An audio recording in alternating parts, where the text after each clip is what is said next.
Welcome, my tired roses, to tonight's long and unhurried journey through one of England's most tangled, most dramatic and most surprisingly complicated family disputes. England in the mid-15th century was a world of candlelit great halls, muddy roads, and carefully worded letters from people who were genuinely afraid of saying the wrong thing to the wrong powerful person. Two branches of the same royal family spent roughly 30 years deciding, in the messiest possible way, which of them had the better right to sit on one particular throne in one frequently embattled city. And what follows is the story of how that question got answered, one exhausting decade at a time. Settle in tonight and let your body grow heavy against the bed. This story does not begin with a sword raised in anger, or a crown tumbling from a defeated head. It begins with something far more English in character. It begins with an argument about inheritance law. To understand how two roses, one red and one white, came to represent two rival claims to the English throne, you need to go back to the 14th century and meet a king called Edward III. He ruled England for 50 years, from 1327 to 1377, which was long enough to wage many expensive campaigns in France, father a substantial number of children, and leave behind a family tree of considerable and eventually explosive complexity. He had 5 sons who survived to adulthood, and in the medieval tradition of keeping one's children satisfied with titles and estates, he arranged for each of them to receive generous inheritances. The intention was stability. The outcome was the Wars of the Roses, which is perhaps a small lesson in the unpredictability of long-term planning. The two branches of that family tree that matter most tonight grew from 2 of those sons. John of Gaunt, Edward's 3rd son, was made Duke of Lancaster, and from his line descended the Lancastrian kings. First came Henry IV, who took the throne in 1399 through a combination of political skill and his predecessor Richard II's incapacity. Then Henry V, who won Agincourt and made England feel like a conquering nation again. And then Henry VI, who is the person this chapter really turns on.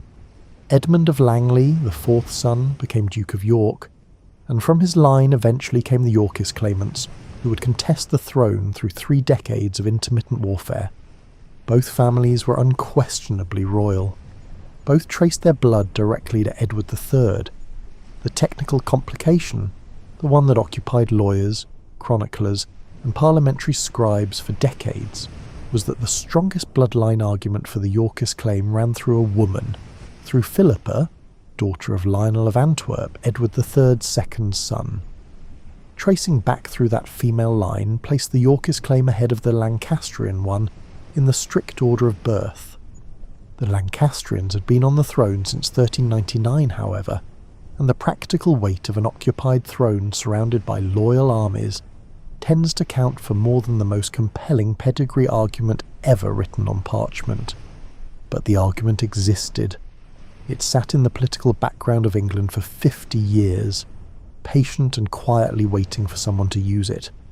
Henry V had made the whole debate feel almost irrelevant through the sheer force of his brilliance. Agincourt in 1415, the Treaty of Troyes in 1420, which made him heir to the French throne as well as the English one. He had been, by any reasonable measure, the most successful English king in living memory, and when he died in August 1422 at 35 years old, still on campaign in France, the grief was profound and genuine across every level of English society. His son was 9 months old. That detail is worth sitting with quietly for a moment.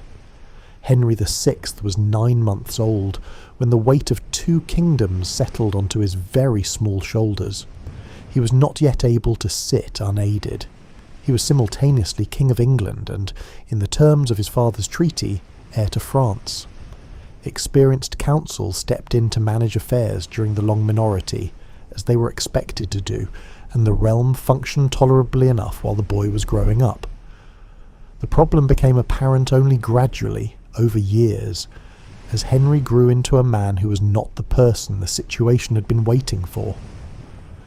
Henry VI was good, not able, not commanding, not decisive, Good, in the sincere and personal sense of that word, in a way that would have been entirely admirable in almost any other profession.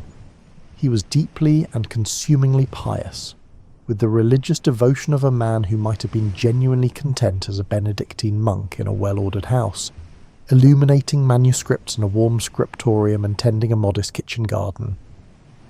He founded Eton College in 1440 and King's College at Cambridge in 1441, both of which still stand today, still functioning institutions bearing the quiet architectural legacy of his intentions. He disliked extravagance. He was disturbed by immodesty. He reportedly covered his eyes at court entertainments he found objectionable, which must have made royal banquets somewhat awkward for the entertainers. For a medieval king, in an age when the most important quality a monarch could possess was the ability to impose his will on powerful and frequently dangerous men, these characteristics were a professional disadvantage of the First Order. The Paston Letters, that astonishing collection of correspondence from a Norfolk gentry family that somehow survived intact through 5 centuries, offer a sideways view of what England felt like under Henry VI. The Pastons were not courtiers. They were landowners, lawyers, and merchants of middling ambition, busy and perpetually anxious about their property. Their letters deal with land disputes, with neighbours who seized estates through the threat of force, with the grinding frustration of pursuing legal remedies through courts that bent toward whoever held the most influential patron. When royal authority was strong, the law held reasonably firm at its edges. In Henry's England, those edges loosened, and the edges were where most people spent their lives. Picture the court at Westminster in those years. Cold stone corridors draped with tapestries that tried but did not entirely succeed in keeping out the draughts. The smell of tallow candles and wood smoke and the damp wool of men who had ridden through winter to reach the capital. A king at the centre of it all, who was kind to everyone and firm with no one, who prayed twice a day with genuine sincerity, and who signed whatever his council placed before him with the patient trust of a man who assumed, against accumulating evidence, that those around him had his best interests at heart. The nobles who surrounded Henry understood his nature. Some of them were genuinely fond of him. Almost none of them believed he was capable of governing the country without significant assistance, and the question of whose assistance that should be was growing steadily more contentious. Henry's marriage, arranged in 1445, did not simplify the situation. Margaret of Anjou arrived in England at 15 years old, a French noblewoman from a family that possessed considerably more prestige than actual territory, and she demonstrated within a short time that she had received a great deal more of the fighting spirit than her husband. Margaret was fierce, intelligent, and personally committed to the survival of Lancastrian rule in a way that Henry himself occasionally appeared not to be. She was not universally welcomed. She was French, which was already a disadvantage in the court of a country that had been intermittently at war with France for a century, and her determination to protect Henry's position was read by powerful English nobles as overreach. The parliamentary rolls of the late 1440s carry a strained quality, as though diplomatic scribal language is being pulled taut over tensions it cannot quite contain. Dominating the royal court alongside Margaret was Edmund Beaufort, Duke of Somerset, one of the most powerful men in England and the man most thoroughly despised by Richard, Duke of York. York had served as military commander in France and as governor of Ireland, where he had demonstrated real administrative competence in a posting that was considered one of the more thankless in the English administrative world. He had watched Somerset accumulate royal favour while England's position in France steadily and expensively collapsed. By 1453, 30 years of campaigning had been reduced to Calais and little else. The grand territorial achievement of Henry V's reign was in practice finished. The anger at this failure gathered around Somerset, partly fairly, partly because he was available while the king was not an appropriate target for criticism. Then, in August 1453, Henry VI stopped responding to the world around him, not gradually, not in stages that allowed for measured adjustment. he fell into an absolute unresponsiveness that contemporaries had no adequate language to describe. He sat without speaking, without recognising those around him. He had to be dressed, moved, and cared for as though he were a patient and very heavy statue. Physicians came from various parts of England and were unable to help. The condition lasted 18 months. No treatment worked. No prayer produced any visible change. His maternal grandfather, Charles VI of France, had suffered episodes of very similar collapse. The pattern suggests something inherited, though medieval medicine could not approach it in those terms, and later scholarship has offered various diagnostic possibilities without settling on a single definitive answer. The Croyland Chronicle, written by a monk at Croyland Abbey, who had access to courtly information and a notable talent for saying alarming things in careful language, records this period with the restraint of a writer who understands that some truths cannot be stated plainly in a document that might be read by the wrong people. Parliament still needed to function. England still needed governing. York was available, willing, and increasingly convinced of his own greater fitness for the task. He was appointed Lord Protector in 1454, which gave him formal authority to govern in the king's name during the incapacity. He moved efficiently and without wasted motion. Somerset was committed to the Tower of London. York's allies received positions of influence that had previously been closed to them. The machinery of government began to operate under a different hand, and if some people noticed the change, they were wise enough to say so quietly. And then, on Christmas Day, 1454, Henry VI woke up. He emerged from his stupor with the bewildered gentleness of someone who had lost many months, and was only dimly aware of how much had changed in his absence. He met his infant son, Edward of Westminster, born in October 1453, and therefore already more than a year old, with tearful joy and apparent genuine wonder that the child existed at all. He thanked God. He embraced his courtiers. Somerset was released from the Tower. The Protectorate was dissolved. The careful arrangements of the previous year were unpicked with quiet and practised efficiency, and Richard of York found himself once again at the margins of power, watching a king who would neither step aside nor step up. By the spring of 1455, both sides had understood for some time that a letter-writing solution was no longer possible. Let your breathing slow. The scene tonight shifts from the council chamber to the streets of a quiet English market town that was about to have a very alarming morning. The First Battle of St Albans, fought on the 22nd of May 1455, was not large by medieval standards. No sweeping cavalry charges, no enormous formations of men marching across an open plain. The fighting happened in the streets of a Hertfordshire market town, between forces that may have numbered 3,000 on each side, and it was over in something approaching 1 hour. By the catastrophic scale of what would follow later, it was practically a local misunderstanding. It mattered enormously all the same. The two forces had been approaching each other for weeks in a slow and escalating manner, each sending messengers with increasingly pointed letters demanding that the other stand down and disperse. Each letter arrived with a shorter interval behind the last. Eventually both sides were in the same town, and no amount of diplomatic correspondence was going to close that distance. York's forces broke through the Lancastrian barricades at several points around the town simultaneously.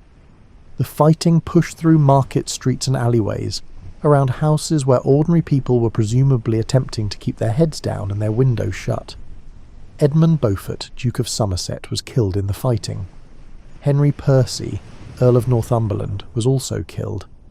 Henry VI was struck in the neck by an arrow, not a wound that endangered his life, but significant enough to establish that the king's person was no longer inviolable in the way that medieval custom assumed it should be. Henry was taken under York's protection after the fighting stopped, which is the diplomatic way of describing a situation in which the king was effectively in the custody of the man whose army had just defeated his own. York resumed his political dominance of government. The parliamentary rolls from the months following St Albans reflect the careful procedural language of a power balance being reset by demonstrated force. What followed was several years of uneasy negotiation that neither side found satisfying. There were formal ceremonies of reconciliation, including a public procession through London in 1458 that later historians have called the Love Day, in which Lancastrian and Yorkist lords walked together through the streets as a demonstration of restored harmony. The people of London, watching from the sides of the road, were reportedly not persuaded. The smiles in the procession were ambassadorial. The resentments underneath were structural and not going anywhere. Margaret of Anjou spent the years following St Albans working with the focused determination of someone who did not believe in accepting a situation that could still be changed. She gathered supporters in the north of England, organised resources, and made the steady preparations for a resumption of conflict that she regarded as a question of when, not whether. She had the patience of a person who had been underestimated so consistently that patience had become second nature. By late 1459, armed clashes had resumed, and the Yorkist lords were scattered and regrouping. The English countryside in this period had the quality of a landscape permanently held at the edge of anxiety. Villages on the main roads received news of troop movements before they saw any soldiers, and the hearing was enough to alter behaviour. Merchants revised their routes, farmers secured their stores, noblemen with property in contested counties wrote careful, hedging letters to whichever great lord seemed likeliest to be on the winning side, maintaining their options with the tactical flexibility of people who had learned from hard experience that survival required a certain willingness to be uncertain about their convictions. The Paston letters from the late 1450s and early 1460s carry the distinctive quality of exhausted pragmatism. The family was pursuing a claim to Caister Castle, a property they held by legal right, and kept losing control of to powerful neighbours who had the men and the connections to take what they wanted regardless of what the law said about it. The letters from this period move between the careful logic of legal argument and the frustrated awareness that legal argument counts for little when the person you are arguing against has a private army and a patron who sits in the King's Council. It is a picture of England as most people actually experienced the Wars of the Roses, not as a dramatic dynastic contest between two heraldic flowers, but as a grinding disorder in which ordinary justice became very difficult to obtain. There is a particular kind of tiredness that accumulates in a society where the rules keep changing depending on who is currently winning. The clerks who copied parliamentary rolls during these years had to be careful with their language in ways their predecessors had not. Merchants who extended credit had to calculate not just the creditworthiness of the borrower, but the likely political survival of the lord who backed him.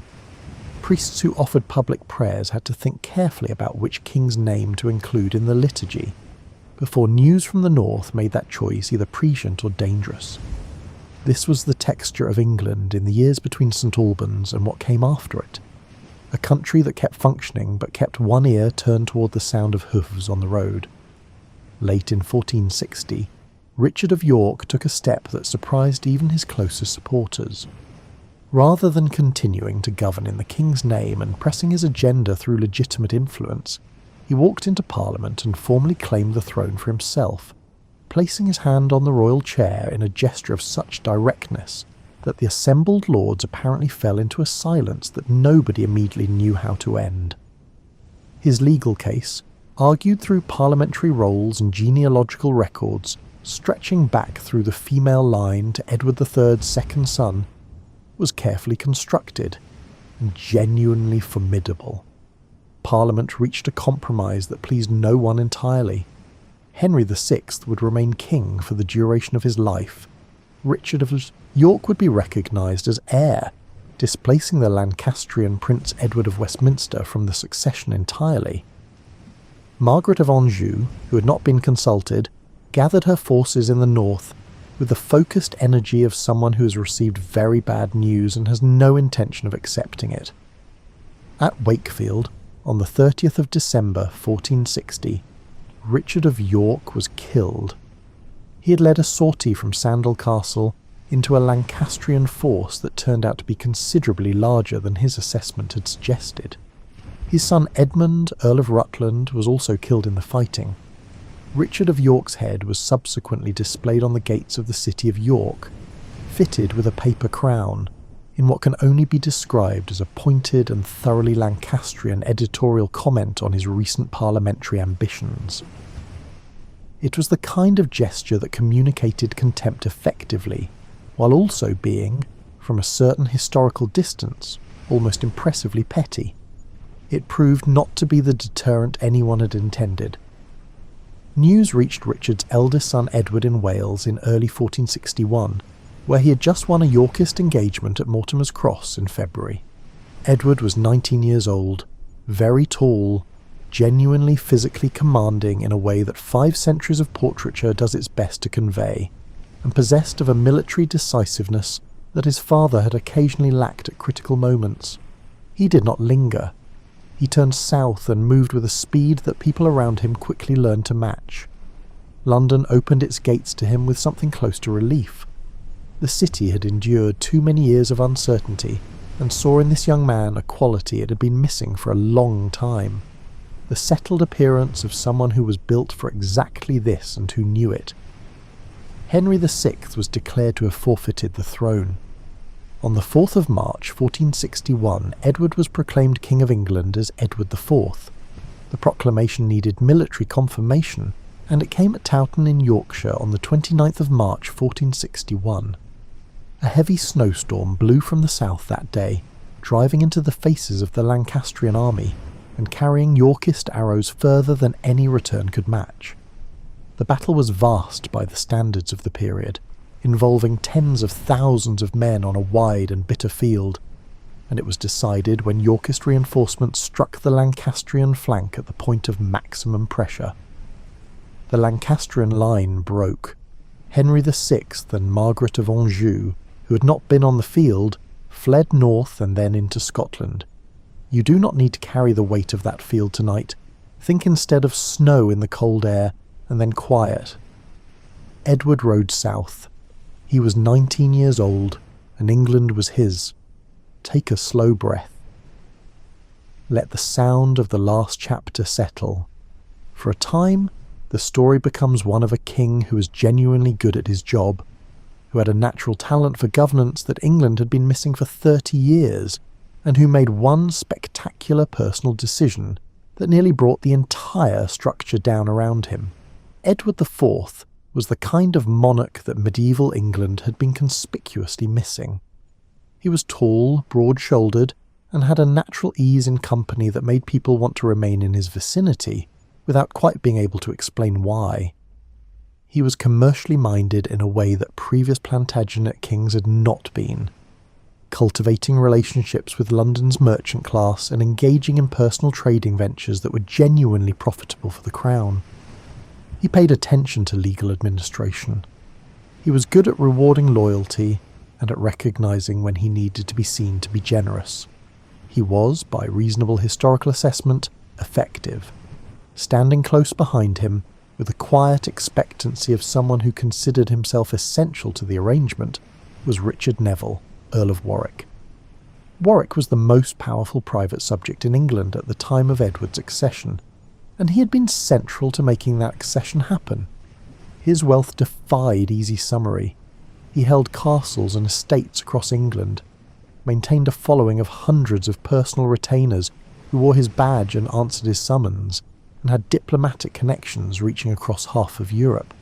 He could reportedly feed 600 men from his household tables every single day, which is either a testament to his extraordinary wealth or to the possibility that he simply refused to stop inviting people. Later historians would give him a title that did not exist in his own lifetime, the Kingmaker. The title was retrospective, but it was not inaccurate. The relationship worked in the early years of Edward's reign, because it was useful to both men. Edward benefited from Warwick's diplomatic experience and political weight.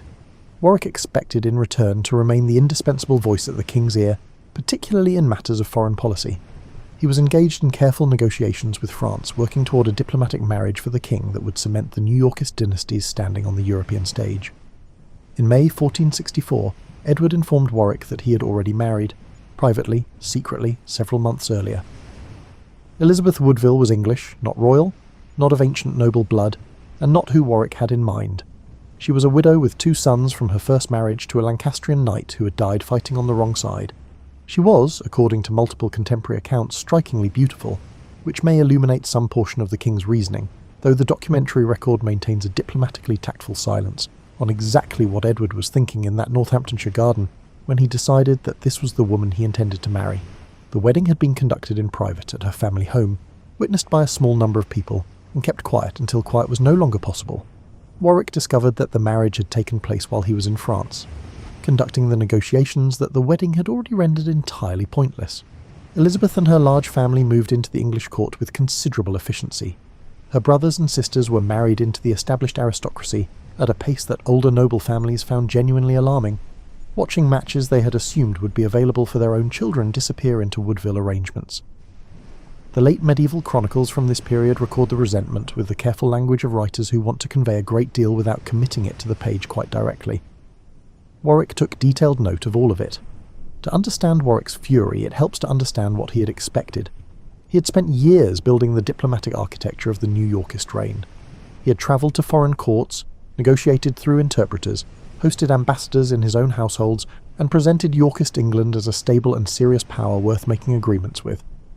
A French marriage for the king was not merely a diplomatic preference for Warwick, it was the capstone of the entire structure he had been constructing.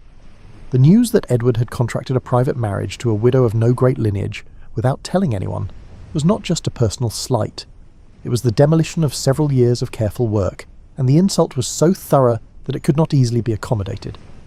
He began looking for a more manageable royal figure to work alongside. George, Duke of Clarence, Edward's younger brother, was ambitious, impressionable, and genuinely unhappy about the Woodville ascendancy.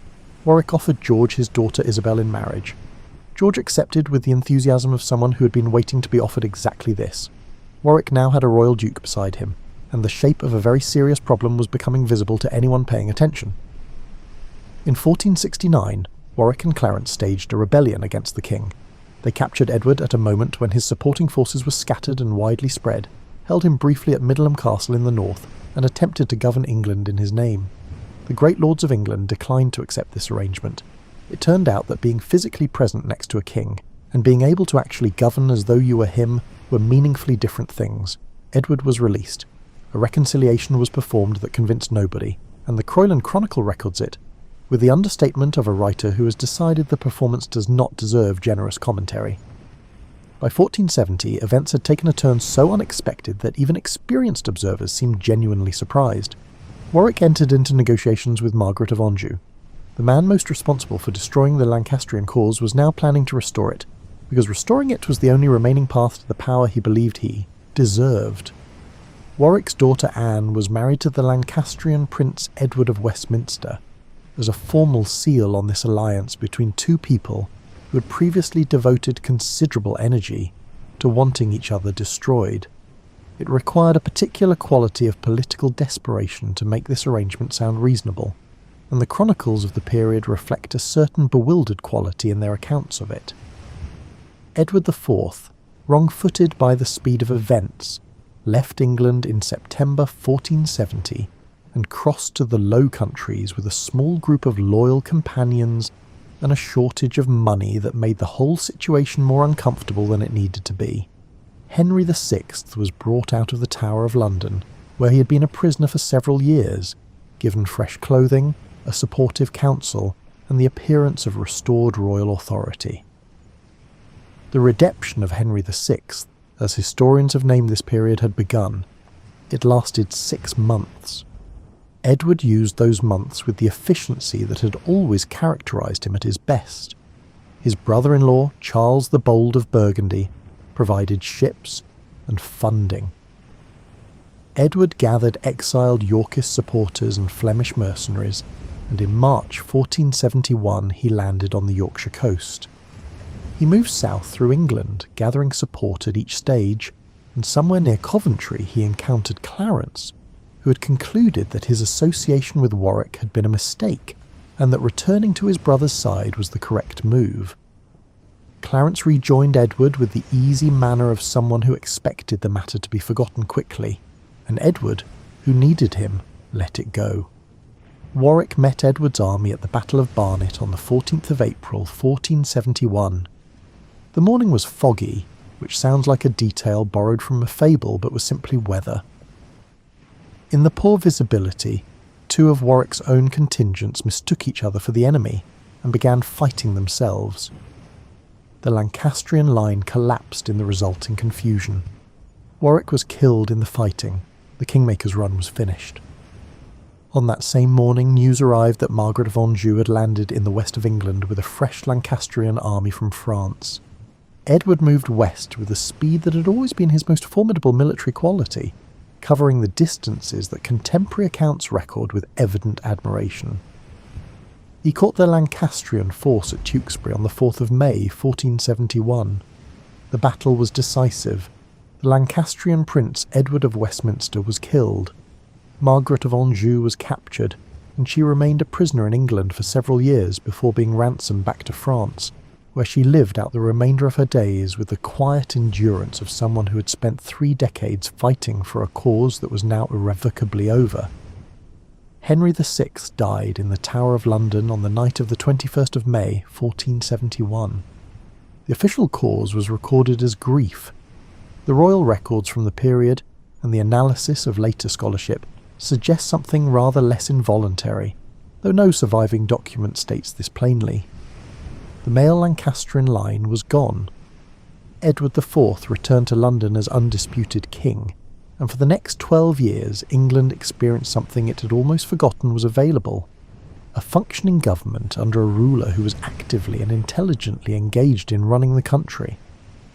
He rebuilt the royal finances through a combination of efficient administration, personal commercial trading, and a French pension secured by the Treaty of Picquigny in 1475, which the more warlike elements of his court considered a humiliation, but which produced a steady and rather useful stream of French money without requiring anyone to march anywhere in the reign. He cultivated the nobility through careful patronage. He was by the standards of his reign to that point genuinely comfortable. He was also, by the early 1480s, visibly unwell.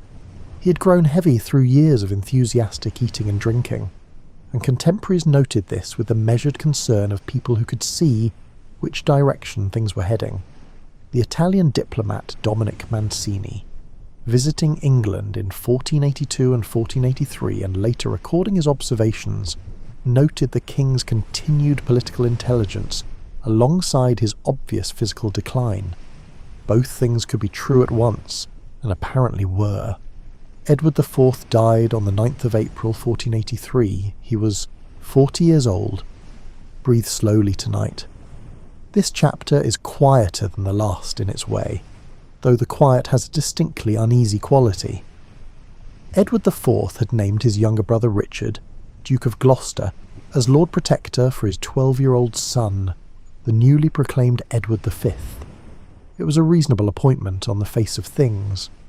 Richard of Gloucester had served Edward faithfully through all the turbulence of the previous decade. He had fought at Barnet and Tewkesbury. He had governed the north of England with demonstrable competence, earning genuine loyalty in that region that would persist long after his death. He was, by the available evidence, a capable and engaged man. What happened between April and July of 1483 has been argued over by historians for 5 centuries, dramatised by playwrights and novelists with passionate and frequently incompatible conclusions, and briefly returned to the front pages in 2012 when a set of bones were found beneath a car park in Leicester. The sources are limited, interested, and occasionally contradictory. What can be said with reasonable confidence is broadly the following.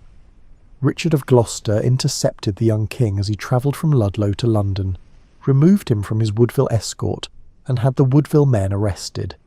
He brought the boy to London and lodged him in the Tower. This was not, in 1483, an immediately alarming choice of accommodation. The Tower of London was a royal palace as much as a fortress. Kings and queens had traditionally stayed there before major ceremonial events, including coronations, as a matter of settled custom rather than any implied threat. The young king's younger brother, 9-year-old Richard, Duke of York, was at this point in sanctuary at Westminster with his mother Elizabeth Woodville. He was persuaded or pressured. The sources do not agree on the precise nature of the persuasion to leave sanctuary and join his brother in the Tower. In June 1483, a formal council was convened. An account was presented, attributed to a bishop named Robert Stillington, that Edward IV had been pre-contracted to another woman before his marriage to Elizabeth Woodville. If a pre-contract existed and was valid, the Woodville marriage was invalid. If the marriage was invalid, the children were illegitimate. If the children were illegitimate, neither the 12-year-old king nor his 9-year-old brother held any legal claim to the throne. Parliament was presented with this argument, deliberated, and accepted it. The act known as Titulus Regius declared Richard of Gloucester the rightful king by virtue of his being the nearest legitimate male Plantagenet once Edward IV's children were removed from consideration. On the 6th of July 1483, Richard was crowned Richard III at Westminster Abbey. London that summer had a particular quality to it. The city had lived through enough political turbulence to recognise when something significant was happening, and what had happened in the space of a few weeks, from Edward IV's death to the council chamber argument to the coronation of his brother, was significant in ways that people were not yet entirely sure how to process. The foreign diplomats present in the city wrote careful and revealing letters home. The Croyland Chronicle, composed not far from the centre of events, reflects controlled anxiety in its language, the prose of a writer who is watching from a window and not entirely comfortable with the view. The two boys in the Tower were seen publicly less and less through the summer of 1483. By autumn, no credible sightings of them were being recorded by the courtiers and foreign diplomats who would have had ordinary occasion to note such things. They faded from the visible record with the completeness of candles going out in a room that has been locked from the outside.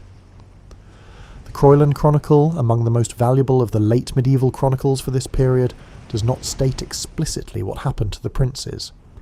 It circles the question with the careful language of a writer who understands more than he intends to commit to the page. Later Tudor accounts stated plainly that Richard had ordered them murdered, and this became the dominant version of the story in the centuries that followed. But Tudor writers had powerful reasons to blacken Richard's reputation, and the question of what actually happened to Edward V and his brother. Richard has never been definitively resolved by the evidence that survives. The documentary and archaeological record remains genuinely open on this point. What the parliamentary rolls and royal records do show clearly is that Richard III governed with real engagement during the 2 years his reign lasted. He introduced legal reforms that were genuine improvements, particularly around making justice more accessible to those without powerful patrons. He issued proclamations against corruption that appear to have been sincere rather than merely decorative. His subjects in the north of England, who had known him during his years administering that region, were loyal to him and remained loyal to his memory. He was not, in the governance he practiced, the cartoon villain that later tradition required him to be. But in the south, among former Yorkist supporters who had flourished under Edward IV and now found themselves on uncertain ground, there was a persistent unease. The shadow of the princes could not be stepped out of, regardless of what Richard actually knew or had done. A rebellion in October 1483, organised by Henry Stafford, Duke of Buckingham, collapsed. Buckingham was captured and executed. The rebellion survivors, however, had connections that led toward a man living in exile in Brittany, a man who had been away from England since 1471, and who was beginning to look to a number of influential people like the only viable alternative to the King England currently had. His name was Henry Tudor. Henry had spent most of his adult life in a waiting that required genuine discipline.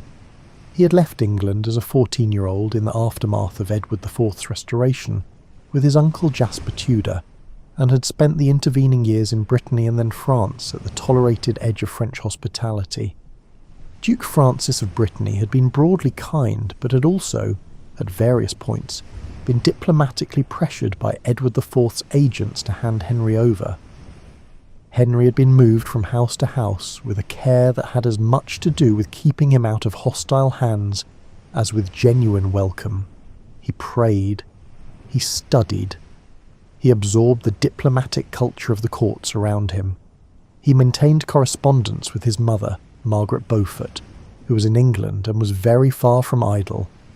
Margaret Beaufort is one of the most remarkable figures of the entire period, and she appears in the sources with a frustrating constraint that reflects the limits of what even extraordinary women could do openly in 15th century England. She was highly intelligent, well connected at every level of English political life, and entirely committed to her son's eventual return.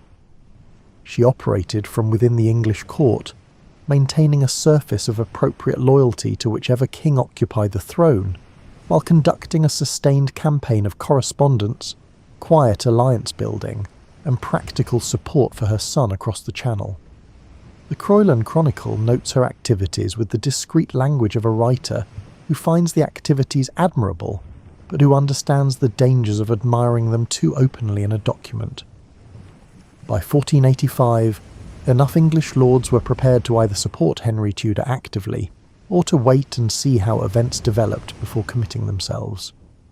In medieval politics, the willingness to wait and see counted for nearly as much as open support, because a lord who waited and then arrived on the winning side with a fresh force at the right moment could be worth several committed supporters who had spent their strength earlier.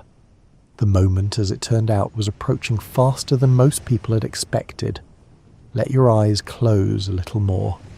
This is the chapter about a long sea crossing, an August morning on a Welsh beach, and a field in Leicestershire that changed the direction of English history.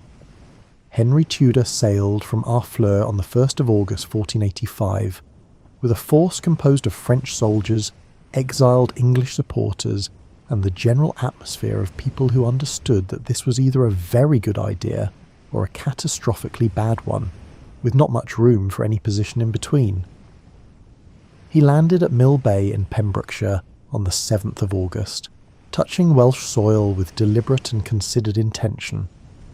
He'd been born at Pembroke Castle. He marched under the red dragon banner of Cadwaladr, the ancient Welsh symbol of sovereignty, and he presented himself as a Welsh deliverer as much as an English claimant. The march north and then east through Wales gathered recruits and demonstrated support in a region where his family name carried genuine resonance. His father, Edmund Tudor, Earl of Richmond, had been a half-brother to Henry VI through his mother Catherine of Valois' second marriage, connecting the Tudor line to the Lancastrian royal house. His mother, Margaret Beaufort, descended from John of Gaunt through the Beaufort line, which was legitimate and well documented, if technically excluded from royal succession by a clause inserted at the time of the Beaufort's legitimation several decades earlier. His claim to the throne was real. It was not the strongest possible genealogical argument, but it was sufficient in the circumstances of 1485 for a significant number of English lords who wanted an alternative to Richard III and were prepared to accept Henry as the vehicle for achieving one. He crossed into England and moved toward the Midlands through the warmth of August, his army growing as he went. He sent messages to potential allies and received responses ranging from enthusiasm to careful ambiguity. He passed through the Welsh heartlands and into Shrewsbury, whose gates opened after a brief negotiation, and continued into the English interior, moving along routes that contemporary accounts and later royal records trace with reasonable precision. The march had the quality of a slow and escalating wager. Every town that opened its gates was a town that had committed itself. Every lord who rode to join Henry's army had made his calculation and arrived at a conclusion. Every lord who stayed home and watched the roads from behind shuttered windows was making a different kind of calculation, and hoped to be on the right side of it when the counting was done. The royal records of Henry's reign would later reveal which men had joined the march and at which point, and that information had a quiet usefulness for a new king who had a very good memory and a treasury that rewarded the right kind of loyalty. The battle was fought at Bosworth Field in Leicestershire on the 22nd of August 1485. Richard III held a position on Ambience Hill that was militarily sensible, and his forces were numerically larger than Henry's. But two additional forces, commanded by Thomas Stanley and his brother William Stanley, were positioned nearby without having committed to either side. Thomas Stanley was married to Henry Tudor's mother, Margaret Beaufort, which did not necessarily determine his loyalty, but was not an irrelevant detail. Both Stanleys had made their professional reasons for neutrality sound persuasive to both sides, and both were watching how the field developed before deciding which way to move. The battle began in the conventional way, and then became something extraordinary. At some point during the fighting, Richard III saw Henry Tudor at some distance from the main engagement, accompanied by a relatively small bodyguard. Richard made a decision of the kind that military historians have since spent considerable time analysing. He led his household cavalry directly toward Henry in a charge designed to end the battle by killing the challenger himself. It was either the boldest move of the day or the most reckless, and the difference between those two descriptions depended entirely on what happened in the next few minutes. William Stanley chose that moment to move his forces against Richard's charging cavalry. The charge dissolved. Richard was surrounded, unhorsed, and killed in the fighting. His body was found on the field afterward and was taken to Leicester, where it was displayed publicly for several days as the traditional confirmation that a defeated king was genuinely dead and not likely to reappear to complicate the political situation. He was 32 years old. He was the last king of England to die in battle on English soil, a distinction that has remained his alone. The crown, reportedly recovered from a hawthorn bush where it had fallen during the fighting, was placed on Henry Tudor's head on the field by Thomas Stanley, who had completed his mental arithmetic and arrived at a satisfying result. The image of a crown lifted from thorns and placed on a new king's head in an open Leicestershire field sounds exactly like a scene from a play, and was indeed used as a scene in several plays, and may also have happened more or less as described. History occasionally obliges. Henry rode from the field as Henry VII, first of the Tudor dynasty. He was 28 years old. He had spent 14 years in exile, praying and studying and corresponding carefully with his mother, across a channel of cold water, and now he was King of England, standing in a field with someone else's crown on his head, surrounded by men who were only partially certain which side they had been on. It is worth pausing here to note what this moment looked like from the ground. An open field in Leicestershire in late August, warm and golden, the kind of afternoon that England occasionally produces as though to remind people why they tolerate the winters. Dead men lying where they had fallen, horses standing quietly where their riders no longer had any use for them, groups of soldiers looking for the direction that authority was now coming from, and at the centre of it, a young man from Pembrokeshire who had never governed anything larger than his own household in Brittany, placing himself inside a circle of expectation that he would need the rest of his life to fully meet. He was calm by all accounts. He accepted the moment with the composure of someone who had rehearsed it in his imagination for a long time, and was now finding that the reality was more complicated and more cold, and more full of actual dead people than the rehearsal had required him to accommodate. He entered London on the 3rd of September 1485, and was received with the enthusiasm that London reliably reserved for whoever was currently an ascendant. The city was exhausted by 30 years of dynastic turbulence, and saw in this quiet, controlled, rather serious young man something it had been wanting: the prospect of stability. He was crowned at Westminster Abbey on the 30th of October 1485.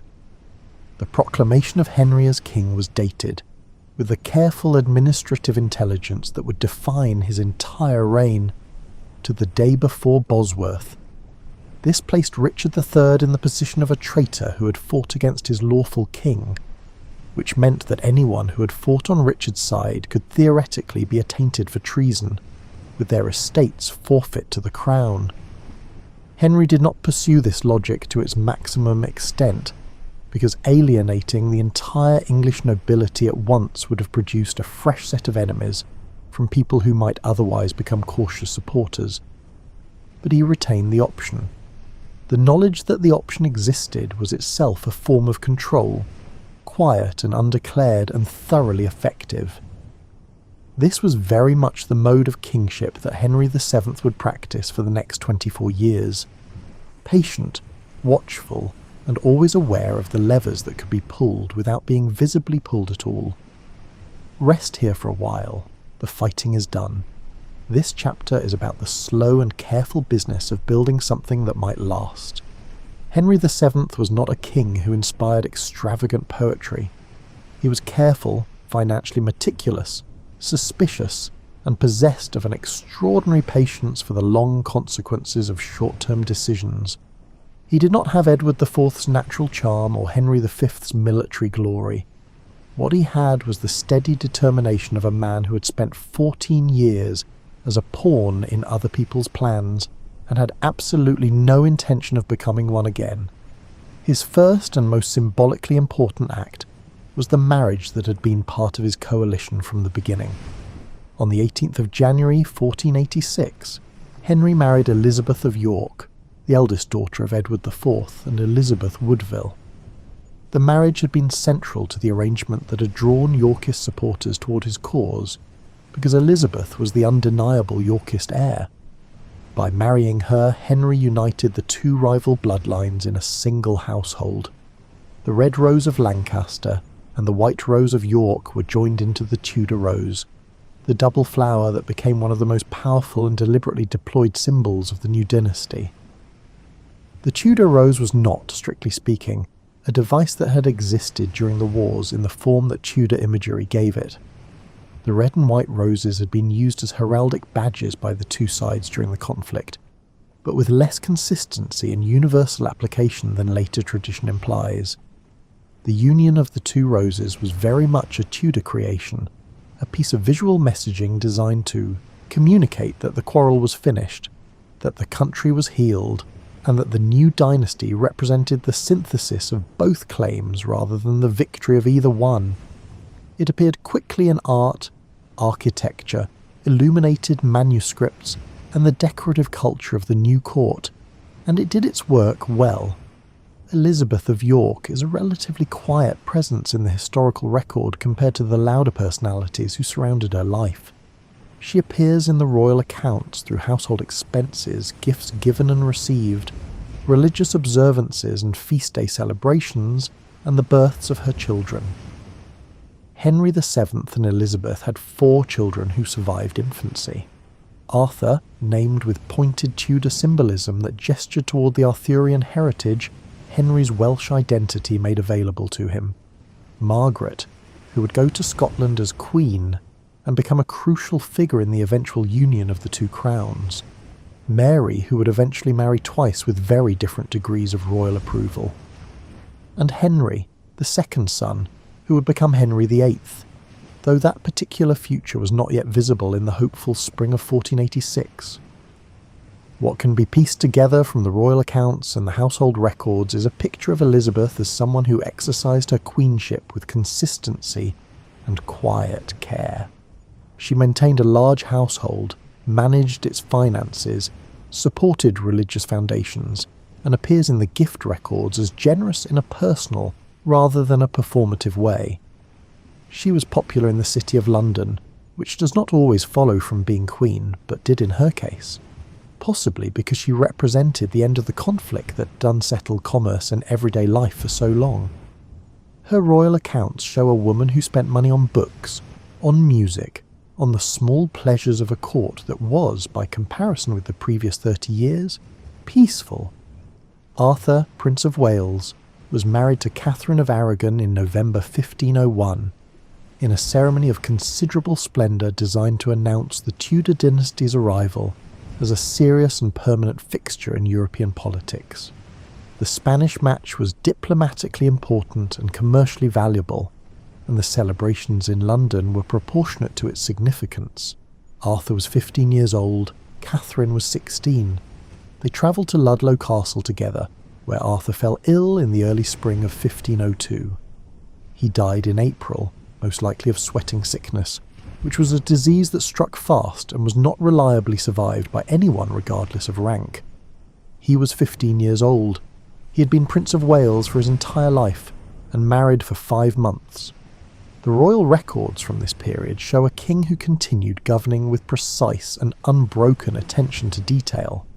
The treasury accounts show a man who was building financial reserves with an intensity that went beyond prudence. The diplomatic correspondence shows a king still managing England's European relationships with the careful skill that had characterised his entire reign. But those who had occasion to observe Henry at close range noted that he was changed, and that a quality of warmth that had existed before Arthur's death was noticeably diminished after it. Elizabeth of York died on her 37th birthday in February 1503, following the birth of a daughter who did not survive. Henry grieved openly, which was remarked upon as unusual in a man whose characteristic expression was controlled. He considered remarrying for political and dynastic reasons, entered into various negotiations, and ultimately did not do so. He governed alone for 6 more years, until his death in April 1509, with increasing attention to the royal treasury and increasing wariness of those around him. He died leaving England solvent, stable, and at peace with itself in a way it had not managed for 3 generations. He left his son one of the largest royal treasuries in Europe, and a kingdom whose administrative machinery actually worked. But before the peace settled fully, there were the rebellions. Lambert Simnel appeared in 1487. He was perhaps 10 years old, put forward by Yorkist plotters based in Ireland, and presented as Edward, Earl of Warwick, the imprisoned nephew of both Edward IV and Richard III. He gathered Irish support, attracted German mercenary money, and invaded northern England with a force that represented a genuine military challenge. Henry VII's response to this was characteristic. He brought the real Earl of Warwick out of the Tower of London and paraded him openly through the streets of London, a direct and visible refutation of the imposture that required no further argument. Then he defeated the invasion at the Battle of Stoke Field in June 1487. Lambert Simnel was captured, and in a gesture that was either merciful or faintly comedic, depending on your perspective, was assigned to work in the royal kitchens.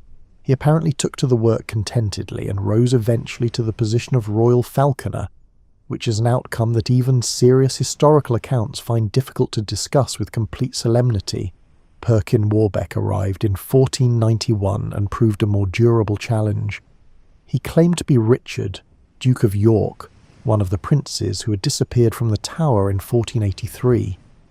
His performance in the role was convincing enough to attract support from several European courts, including Scotland, where King James IV received him with full royal honours and provided him with a Scottish wife of good family. Warbeck conducted a campaign of diplomatic disruption and sporadic attempted invasions that stretched over 8 years. He was finally captured in 1499, imprisoned in the Tower, attempted an escape, was recaptured, and was executed. With Warbeck died the Earl of Warwick, who had been in the Tower since Henry came to power and was now deemed too dangerous to leave alive, given that Warbeck's activities had demonstrated how persistently Yorkist sentiment could be mobilised around any plausible focus. Warwick had spent the entirety of his adult life in captivity of one form or another. He was executed in November 1499. With his death, the last plausible male Yorkist claimant of undeniable legitimate Plantagenet descent was gone. Henry VII's position was as settled as such positions could humanly be made. England settled into something resembling peace, and peace had the quality of a new sensation to a country that had been living without it for so long. You are nearly at the end of tonight's long journey.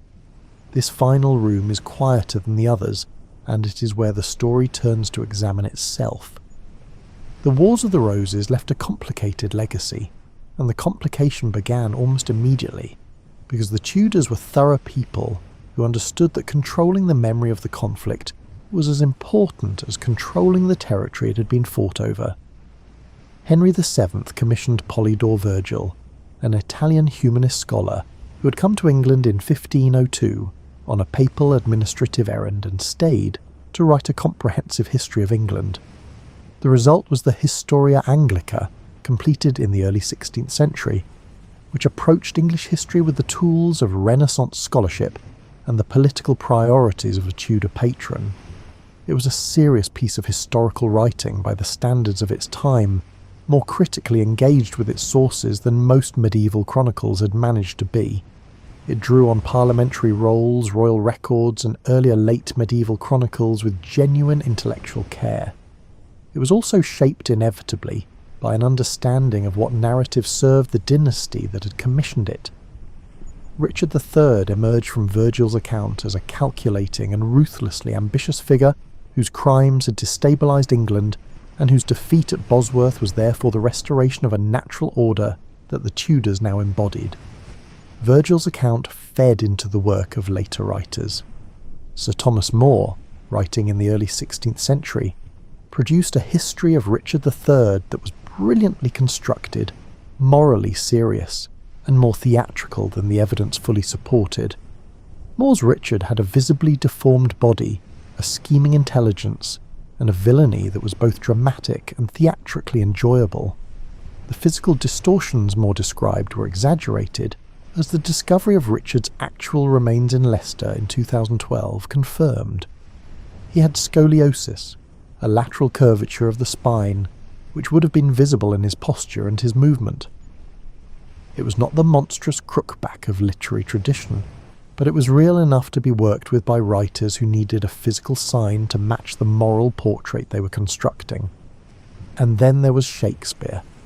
William Shakespeare wrote his history plays in the 1590s during the reign of Elizabeth I, who was Henry VII's granddaughter and who therefore had a direct dynastic interest in the version of English history those plays presented. Shakespeare drew principally on Raphael Holinshed's comprehensive history of England and on Edward Hall's earlier chronicle, both of which in turn drew on the work of Virgil and More. He worked with the material he had been given, and he transformed it into theatre of extraordinary and lasting power. His Richard III is among the great theatrical villains of the English language, a man who announces his own malevolence in the very first speech with the cheerful and self-aware directness of someone who finds the whole business rather enjoyable. His Henry V is the ideal warrior king, the embodiment of English national character under pressure, speaking before Agincourt in terms that have defined how English people have understood that battle ever since. His Henry VI plays, less performed now than the others, but full of complexity, trace the unravelling of a reign with the sympathetic precision of a dramatist who understood that weakness was not the same as wickedness. Both the villain and the hero of these plays are magnificent artistic creations. Both are significantly removed from the historical evidence available to modern scholarship. Henry V was capable and inspiring, but he was also ruthless, and his order to kill French prisoners at Agincourt was a decision that the play handles with considerable delicacy. Richard III may have been a murderer of children, or he may have been a king whose opponent successfully rewrote his history after his death, or he may have been something between those positions that the surviving evidence cannot resolve. What the plays gave to both men was a permanence that the archive alone could never provide. The phrase, Wars of the Roses, was not used during the conflict itself. People living through the events of 1455 to 1485 did not refer to them by that name. The roses were used as heraldic badges by both sides during the fighting, but with less consistency and universality than the later tradition implies. They were devices among many devices, not the dominant symbols that retrospect made them. The name Wars of the Roses emerged gradually in later centuries and gained wide currency in the 19th century, when the Victorians developed an enthusiastic and imaginatively generous relationship with medieval history.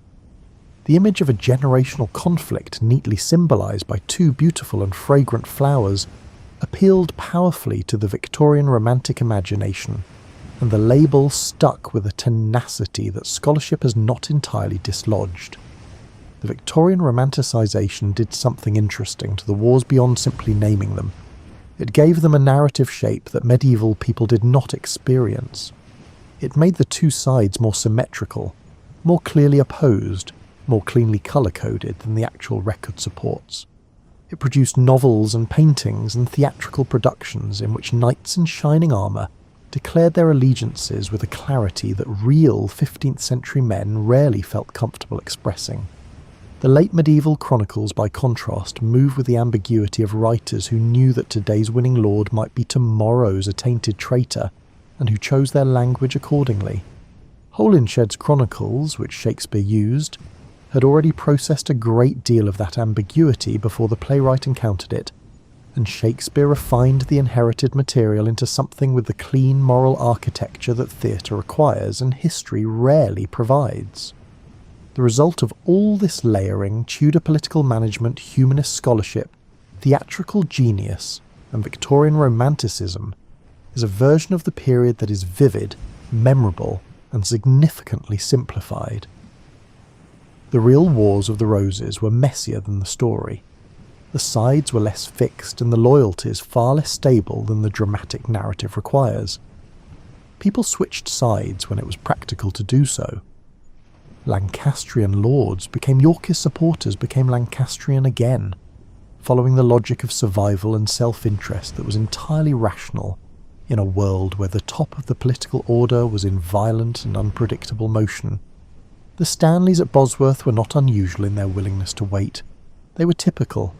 The Paston Letters, the Croyland Chronicle, the Parliamentary Rolls, the Royal Records, and the late medieval chronicles that recorded events as they were understood at the time all offer evidence of this genuine complexity. The Pastons were not aligned with any grand dynastic cause.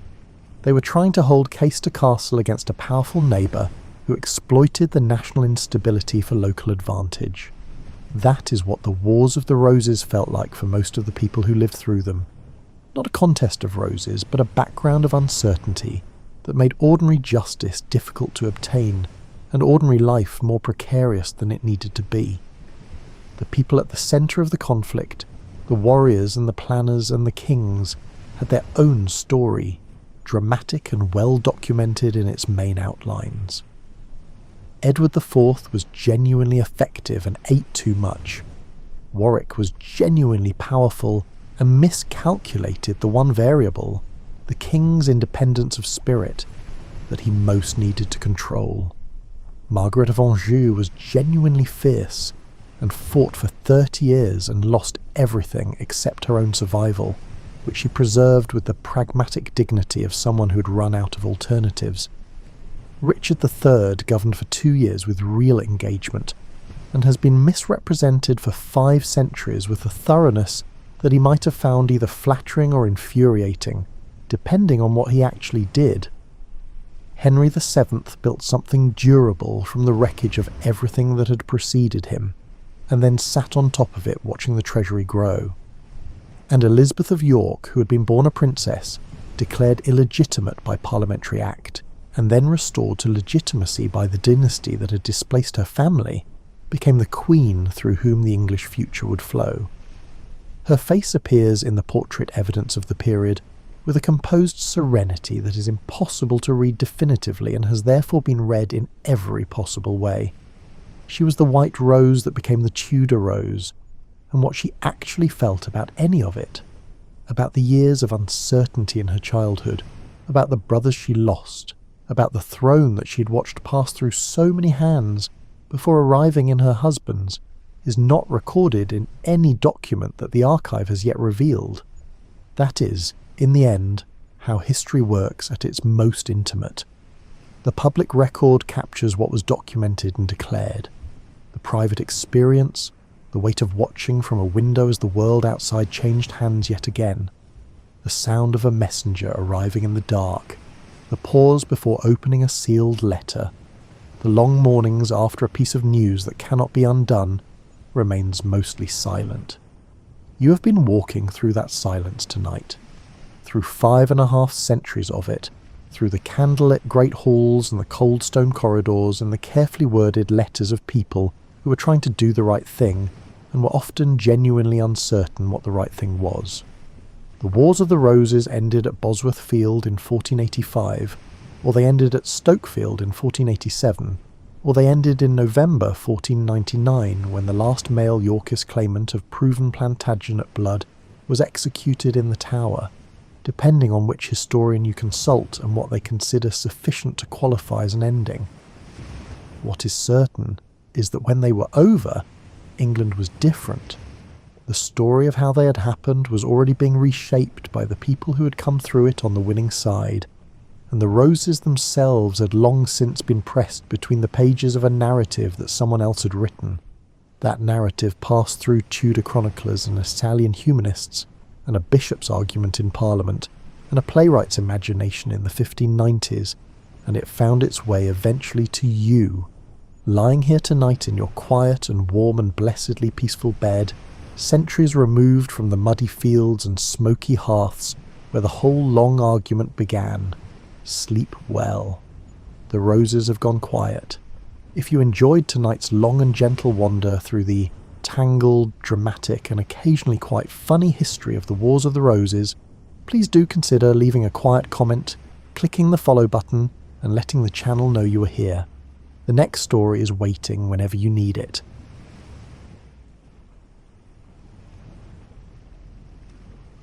Long before video games filled living rooms and lit up bedroom ceilings with coloured light, they lived in university basements and government research laboratories, running on machines the size of refrigerators.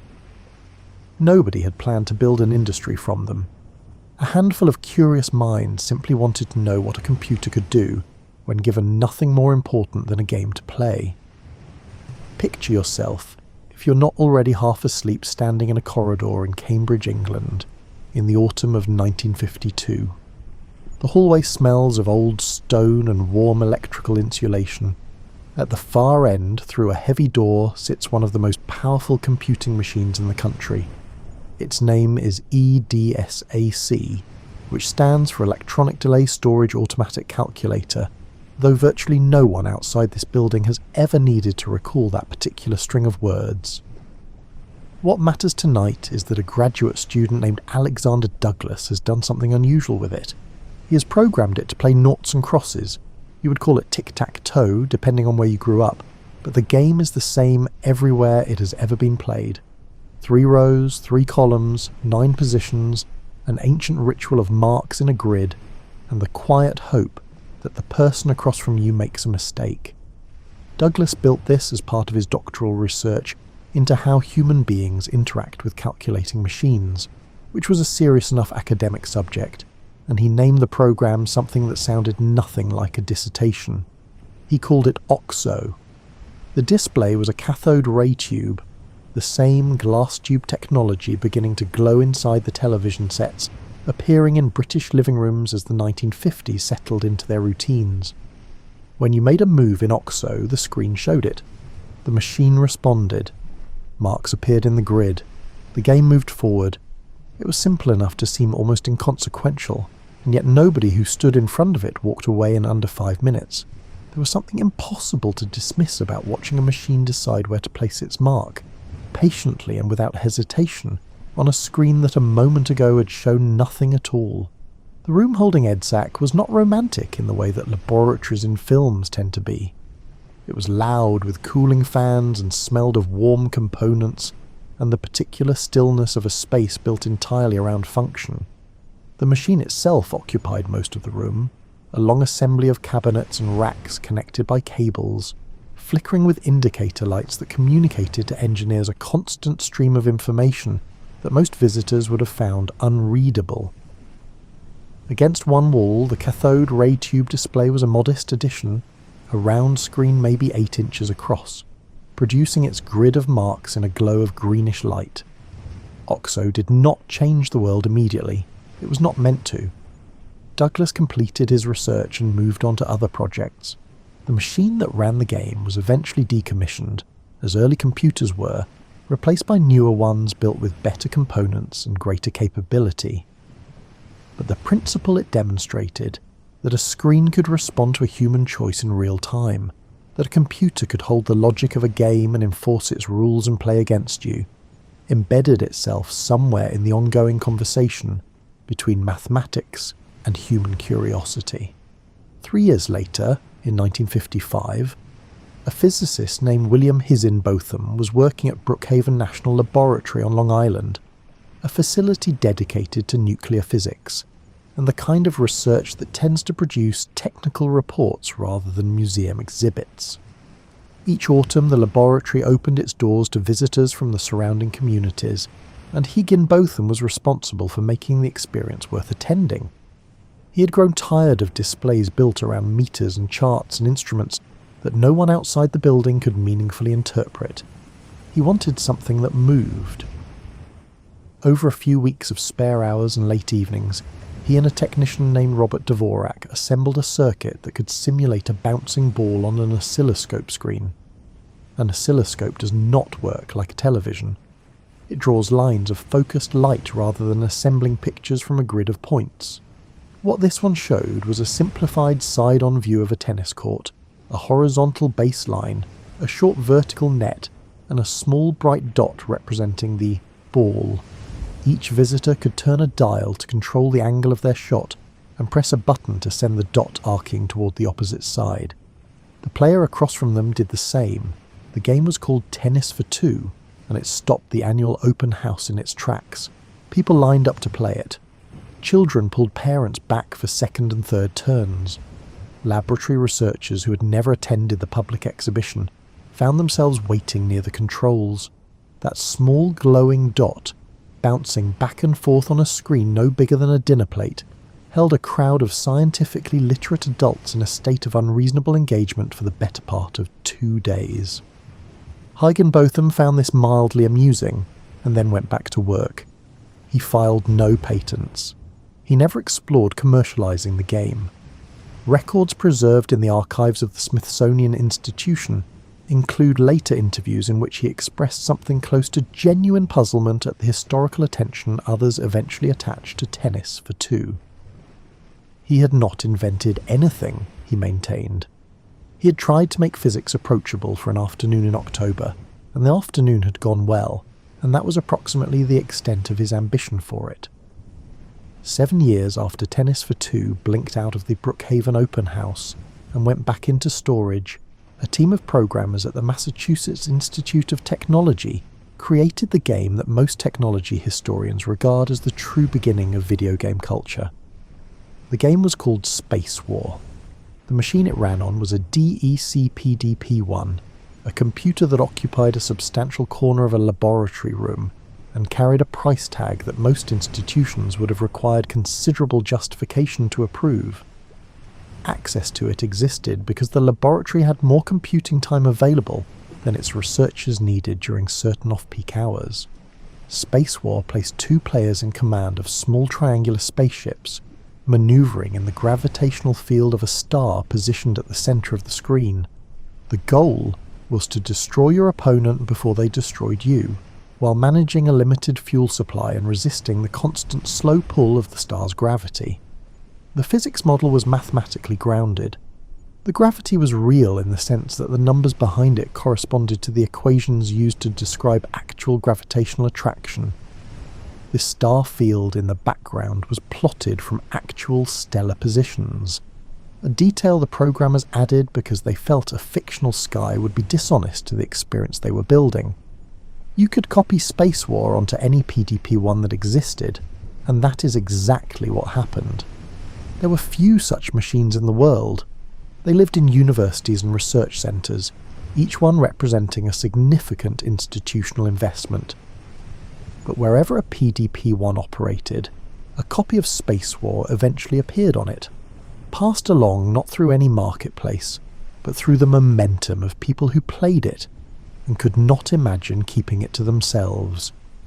The game travelled by enthusiasm alone, across the limited network of institutions wealthy enough to own the machines it required. The Computer History Museum in Mountain View, California, still runs a restored version of Space War on a restored PDP-1. You can watch it operate today. The controls are 2 wooden boxes fitted with toggle switches, unlike anything produced in the decades since. The screen is small and the spaceships are bright triangles in a field of green. But the game is alive.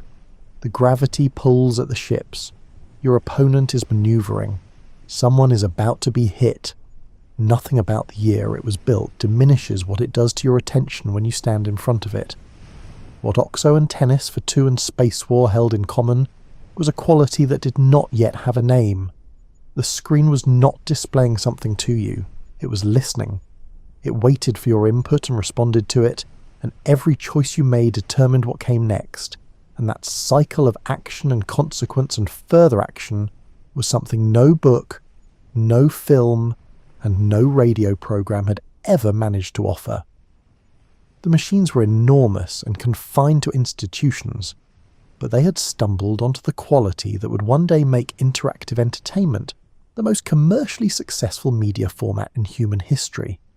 The feedback loop, the feeling of reaching through a screen and rearranging something on the other side. The community that formed around Space War at MIT was small and self-selected, a group of people who understood how rare their access was and treated it accordingly. They wrote documentation for the game and shared it freely. They modified the program when they found ways to make it better. They added features, adjusted the physics, proposed rule variations, and then shared those modifications along the same informal channels that had carried the original. There was no commercial motive behind any of this. The people improving the game were not being paid to improve it, and had no expectation of reward beyond the satisfaction of making something better and watching other people play it. The physical act of playing Space War was unlike anything that existed in commercial entertainment at the time. You stood at the PDP-1's console, the toggle switches beneath your hands, the small green screen in front of you, and you were inside something. Not watching something from outside it, inside it. Your decisions changed what the screen showed. Your mistakes produced consequences you could feel in your stomach. The gravity of the star at the centre was not a metaphor. It was a force in the simulation that pulled your ship and your opponent's ship toward the same centre, and the tension of manoeuvring in that shared gravitational field was unlike any tension a board game or a card game or a film had ever produced. This way of treating creative work as something to be shared rather than sold, as something that improved through collective attention rather than private ownership, shaped the culture of the people who built the technology industry over the following decades. Many of the engineers and programmers who worked on the games and platforms of the 1970s and 80s had grown up in an environment where the important thing about a good idea was not who owned it, but what could be done with it. That attitude produced products of a particular kind, things built with genuine care for the experience of the person on the other side of the screen. Nobody in those laboratories and corridors had any clear sense of what they were holding. They went home at the end of each day, ate their dinners, and slept soundly while something small and electric continued ticking in the dark. Patient as a game no one had yet agreed to start. In the summer of 1966, a man named Ralph Baer sat down on a bench at a bus terminal in New York City and opened a small notebook. He was an engineer at a defense electronics company called Sanders Associates based in New Hampshire, and he was waiting for a colleague who was running late. Rather than sit idle, he began writing down something that had been turning over in his mind for weeks. The idea was direct enough to fit on a few pages. Most American households now owned a television set. The television stood in the living room and received whatever the broadcast networks decided to transmit that evening. You watched what was scheduled, or you turned the set off, but you had no participation in what appeared on the glass. The screen was a one-way surface. Information arrived. Nothing went back. But what if a small external device could change that arrangement? What if it could turn a receiver into something you could interact with, something you could play against, right there in your own living room with no trip to an arcade required? Baer was not a young man chasing a long-shot idea. He was in his early 40s, methodical and careful, trained to solve engineering problems by breaking them into components and working through each one in sequence.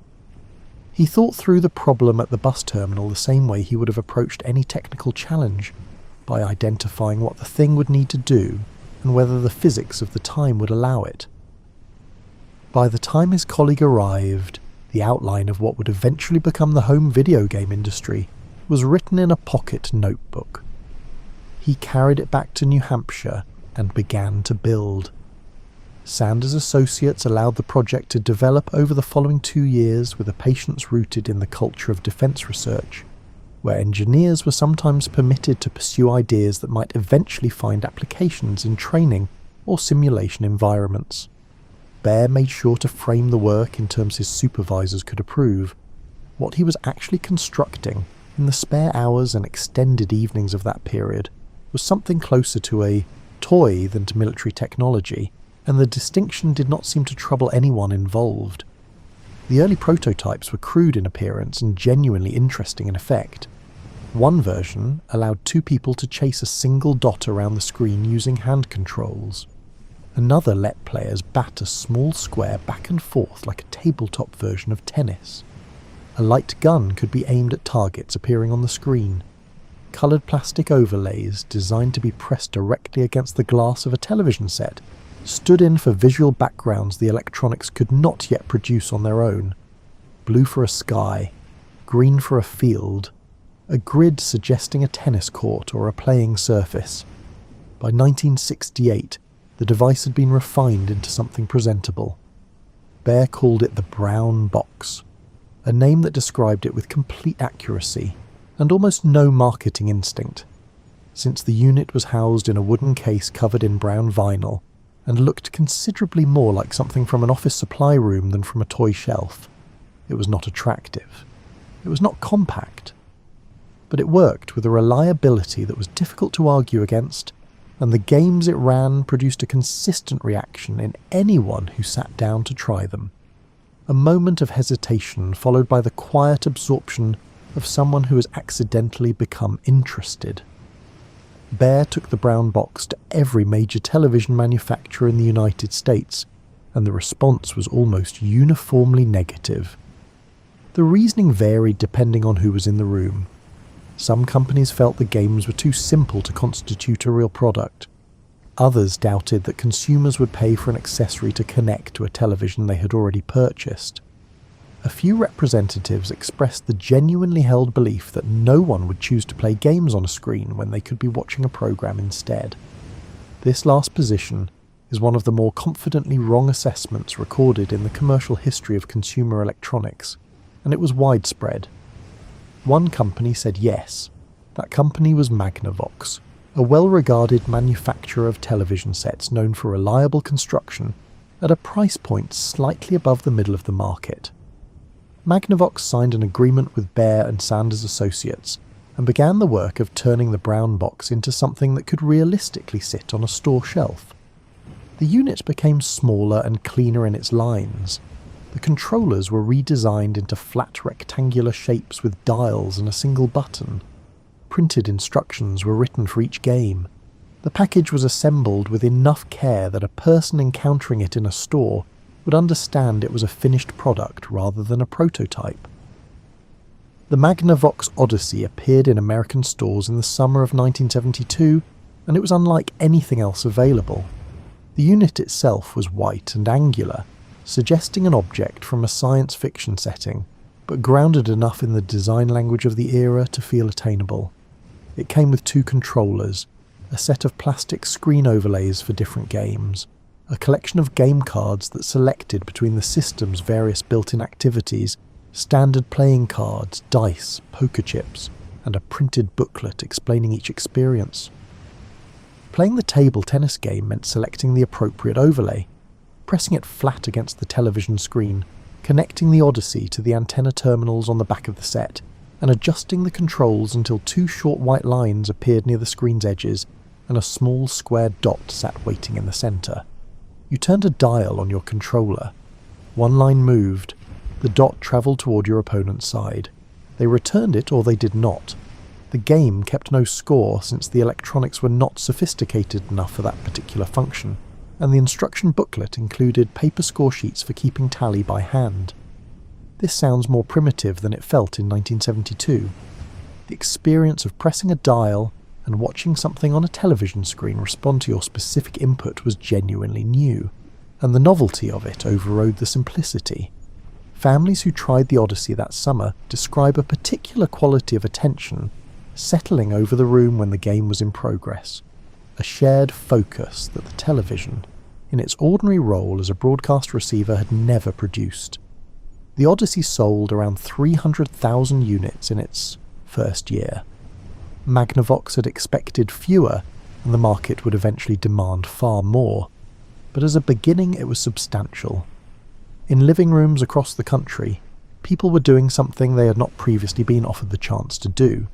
They were playing on a screen instead of watching one, and the difference between those two activities was larger than anyone involved could yet fully articulate. The Odyssey sold around 300,000 units in its first year. Magnavox had expected fewer, and the market would eventually demand far more, but as a beginning it was substantial. In living rooms across the country, people were doing something they had not previously been offered the chance to do. They were playing on a screen instead of watching one, and the difference between those two activities was larger than anyone involved could yet fully articulate. What the Odyssey demonstrated, beyond the technical fact of its own operation, was that consumers were willing to engage with a screen as an active surface rather than a passive one. This sounds like a modest discovery from the distance of 50 years. In 1972, it was genuinely uncertain. The television had occupied the living room as a receiver for 2 decades, and the assumption built up around it was that the household's role was to watch and respond emotionally, but not physically. The Odyssey broke that assumption in the most direct possible way, by handing 2 people controllers and letting them settle the matter themselves. Ralph Baer's original brown box prototype is now held at the Smithsonian Institution's National Museum of American History in Washington. It sits in a display case and looks, honestly, like something assembled in a garage across several months of evenings, which is essentially what it was. The label beside it describes Baer as the father of the home video game, a title he accepted without visible discomfort for the rest of a long life. He died in 2013 at the age of 92, in the same state where he had first begun converting a bus terminal notebook sketch into a device that would change what a television was for. The patent filings he completed during the brown box years remain among the most consequential documents in the history of consumer electronics. They established, in the careful and unromantic language of intellectual property law, that a television screen was not only a surface for watching, it was also a surface for playing. The same summer the Magnavox Odyssey appeared in American stores, a young entrepreneur in California was working to put an electronic ping-pong game into a coin-operated cabinet and install it in a bar. His name was Nolan Bushnell, and he had already spent a year watching a previous attempt at this same general concept fail to connect with its intended audience. That earlier attempt was a coin-operated game called Computer Space, produced through a manufacturer named Nutting Associates in 1971. It was technically derived from Space War, giving players a rocket ship and enemy sources and a field of stars, and its controls required a brief but genuine period of learning before they began to feel natural. Bars on a Friday night are not filled with people looking for a learning period. Computer Space sold about 1,500 units, which was enough to confirm that people would put quarters into an electronic game, but not enough to suggest the format had found its right form. Bushnell and his business partner Ted Dabney formed a new company in 1972. The name they chose was Atari, a word from the ancient Japanese strategy game of Go, indicating that an opponent's position is threatened. It meant nothing to most people in California, which was part of its appeal. It sounded new and suggested nothing already familiar. The first person Bushnell hired was a young engineer named Alan Alcorn. Bushnell described the initial assignment as a warm-up exercise, a simple practice project before moving on to something more ambitious. The task was to build an electronic ping-pong game, 2 paddles, a ball, a score, something legible in 10 seconds and playable in 30. Alcorn built it and made discoveries along the way that no one had asked for.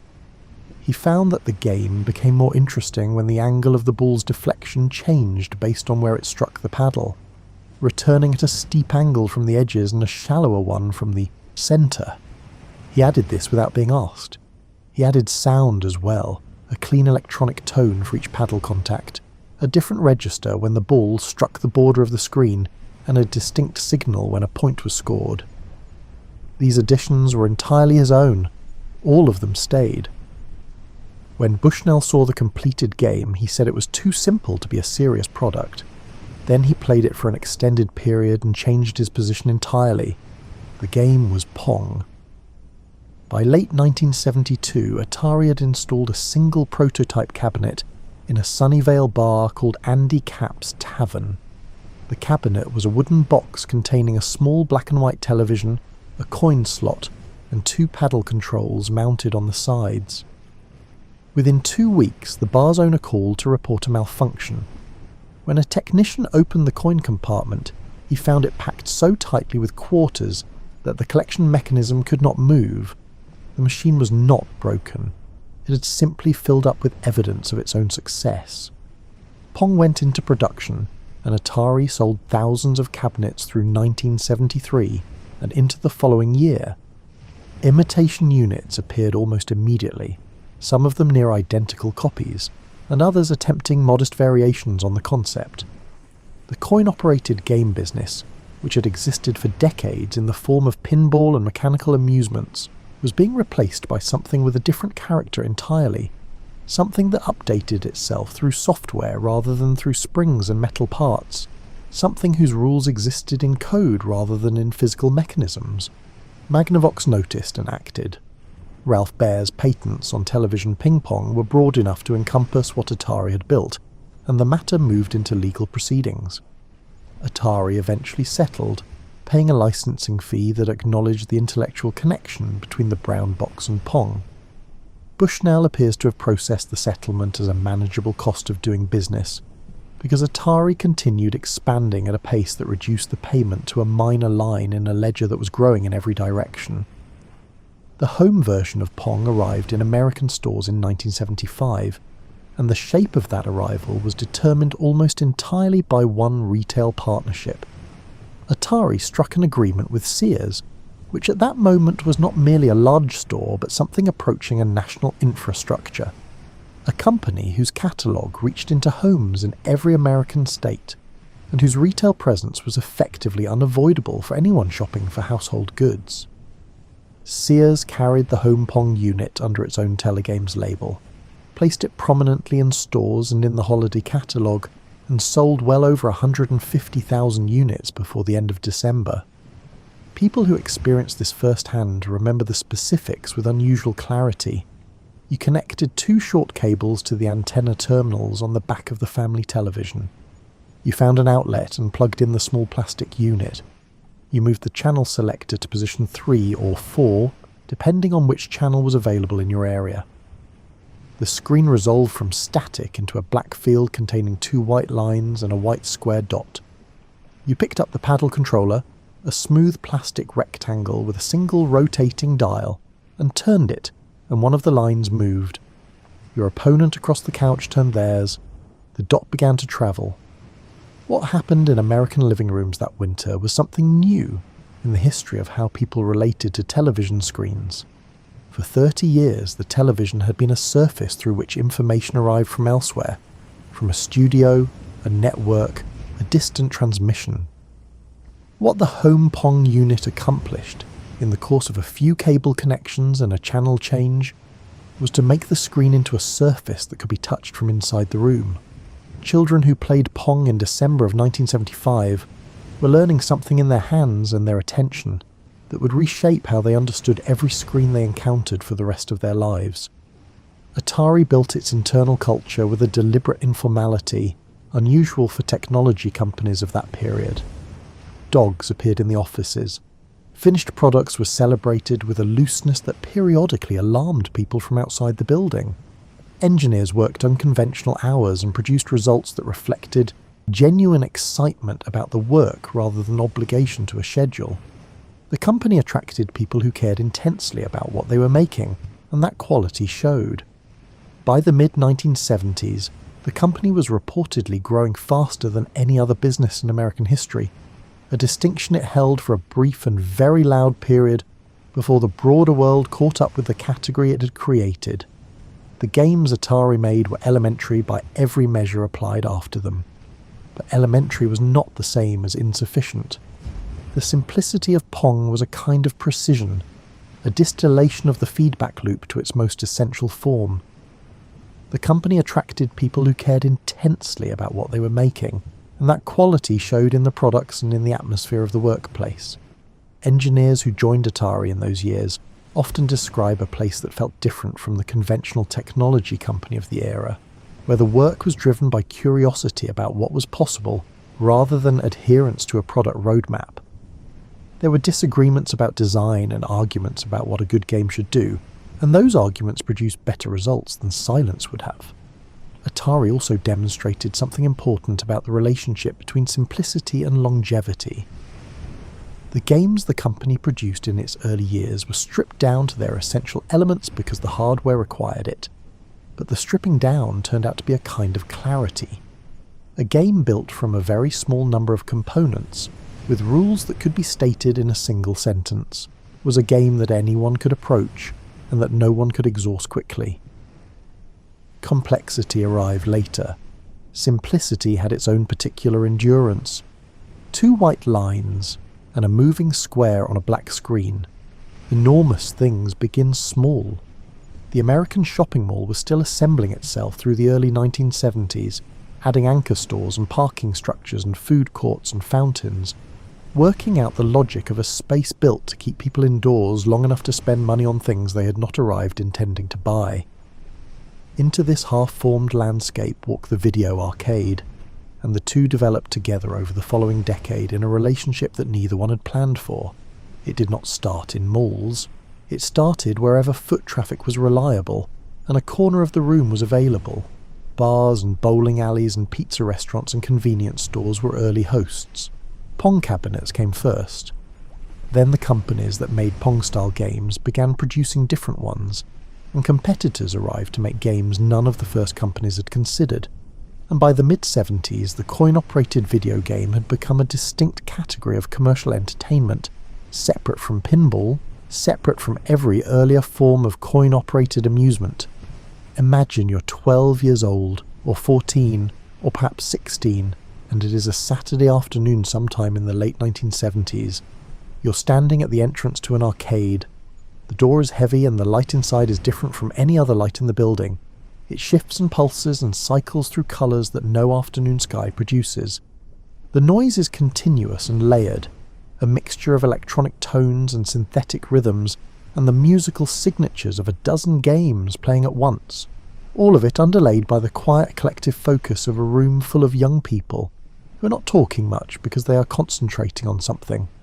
The carpet under your feet has the compressed look of something that has absorbed thousands of hours of foot traffic and given up nothing in return. The machines stand in rows and clusters, each one its own cabinet, its own screen, its own particular invitation. Some are tall uprights, built for standing. Others are low flat units with screens visible through a glass tabletop, designed for 2 players to sit across from each other. The oldest machines already show wear at the edges, scuff marks where knees have rested over months of play, a slight dimness on the buttons where countless thumbs have landed. You feed a quarter into a slot. The companies producing arcade games through the 1970s were building a medium whose rules had not yet been established. There was no accepted understanding of how long a game should last, how quickly the challenge should escalate, what sounds should accompany what events, or what combination of elements made one cabinet more interesting than the one standing beside it. The designers working through these questions were doing so empirically, with no reference material to consult, and the quarters sliding into coin slots were the votes that told them what was working. Atari released a game called Breakout in 1976, giving players a single paddle and a wall of coloured bricks to dismantle one bouncing ball at a time. The game's tension came from the way the ball accelerated as more bricks were cleared, moving faster through the narrowing space above the remaining wall, demanding faster reflexes at precisely the moment when the stakes were highest. A story circulated for years that Nolan Bushnell stayed awake for multiple consecutive days, helping to design an especially efficient circuit for the game, and while the story may have grown with retelling, the game itself has not diminished. Other companies widened the field. Midway Manufacturing in Chicago had spent decades building pinball machines and brought that understanding of coin-operated entertainment and the physical craft of building durable cabinets to the new medium. Taito, a Japanese company with roots in music and vending equipment, was developing games that would reach American arcades and permanently change their character. Williams Electronics, Cinematronics, Vector Beam, and Stern Electronics each represented a workshop of engineers and designers approaching the central question from a different angle. Asteroids arrived in 1979 from Atari, and it was unlike anything the arcade had produced before. Rather than a fixed screen, the game gave players a small triangular ship in open space, rotating and thrusting against the friction-free physics of an airless environment, while large rocks drifted toward them from every direction. The rocks broke into smaller pieces when shot, and the smaller pieces moved faster, and the game created a specific kind of patient anxiety that rewarded calculated movement over frantic response. It became one of the highest-grossing arcade titles of its era and introduced the concept of a high-score board that persisted between players, allowing names to be entered and remembered by the machine. The high-score board was a small invention with large cultural consequences. For the first time, a game could remember who had played it well. The initials on the board belonged to someone real, someone who had stood in this specific room at this specific machine and done something that others had not managed to do. Achieving a top score on a well-played machine was a public act in a way that other forms of private accomplishment were not. The board was always visible. The achievement was always legible to anyone who looked. This produced a culture of mastery with its own unwritten rules. The person who could play a given game well commanded a specific and unadorned respect from everyone else in the arcade. The usual categories of adolescent social ranking did not apply here. Academic achievement, physical appearance, social ease, none of these determined your standing in front of a particular cabinet. What mattered was what you could do with those controls, and the evidence was right there on the screen for anyone to read. The physical design of arcade cabinets was more deliberate than it looks in photographs from this era. The side art, those painted panels on the outside of each machine, the illuminated marquee mounted above the screen, the instruction card positioned at eye level below the monitor, all of these were designed to communicate the feeling of the experience before a single quarter had been committed. The artwork from this period occupies a particular place in the visual culture of the era, vivid and earnest and entirely persuaded of the world each game claimed to contain. Information about games travelled by word of mouth across arcade floors in a way that would be difficult to fully replicate in any later setting. You watched someone play. You noticed what they did when a wave of enemies arrived from the left. You asked a question between turns. They told you what worked, or they demonstrated it. This informal transfer of technique, happening in the noise and coloured light of arcades and shopping malls and pizza restaurants, was the first form of what gaming communities would eventually build into organised systems online. It was slower and noisier, and smelled of industrial carpet cleaner and warm electronics, but it was real. By the end of the 1970s, American arcades were generating enough revenue to draw the serious attention of investors and business journalists who had previously paid no attention to the coin-operated game industry. Something had grown in less than a decade, from a few machines in the corners of bars into a category large enough to matter to economists and retail planners and anyone who paid attention to where young people were choosing to spend their discretionary time and money. The quarter-fed machine in the corner of a food court does not sound like the foundation of a global medium, but that is what it was. That carpet, those shifting lights, that continuous overlapping sound. An entire generation learning, in the most practical possible way, how to play. It is worth noting that the arcade also created a relationship with failure that was entirely unlike anything in the educational or recreational experiences of the time. The game ended when you died, and it always ended when you died eventually, and you put in another quarter if you wanted to continue. This was not discouraging in the way that failure in school or organised sport could be, because the transaction was transparent and the agency was complete. You chose to continue or you did not. The machine expressed no disappointment either way. It simply waited, screen glowing, for the next quarter and the next attempt. There was a specific freedom in that indifference. The arcade also operated on a kind of time that was different from most other places young people inhabited. School ran on bells and schedules, home ran on meal times and bedtimes, the arcade ran on quarters and concentration. You could spend 20 minutes on a single machine, or drift between 5 different games in the same span. The clock had no authority in a room where the screens never went dark. This temporal looseness was part of the appeal for a generation that had very few spaces where time belonged to them, rather than to the adults who organised their days. In the summer of 1978, something arrived in American arcades from Japan that the industry had been moving toward without knowing it. The game was Space Invaders, designed by a man named Tomohiro Nishikado at a company called Taito. It crossed the Pacific through a licensing agreement with Midway Manufacturing and landed in American arcades with a force that nothing in the preceding decade had prepared the business for. You would have understood it before anyone explained it. A black screen, 5 rows of alien figures arranged in a grid, moving together from side to side, each row descending 1 position lower each time the grid reached the edge of the screen. The figures in each row were shaped slightly differently from the ones above and below them, some angular and crab-like, some softer and rounded, each one rendered in precise white pixels against the dark. Below them, 4 low bunkers offered fragile cover that eroded under sustained fire from both sides. At the bottom of the screen, a cannon waited for your instruction. The aliens fired back. This sounds obvious now. In 1978, it was not. Earlier games in the arcade had opponents that moved toward you in fixed patterns, or appeared from predetermined directions.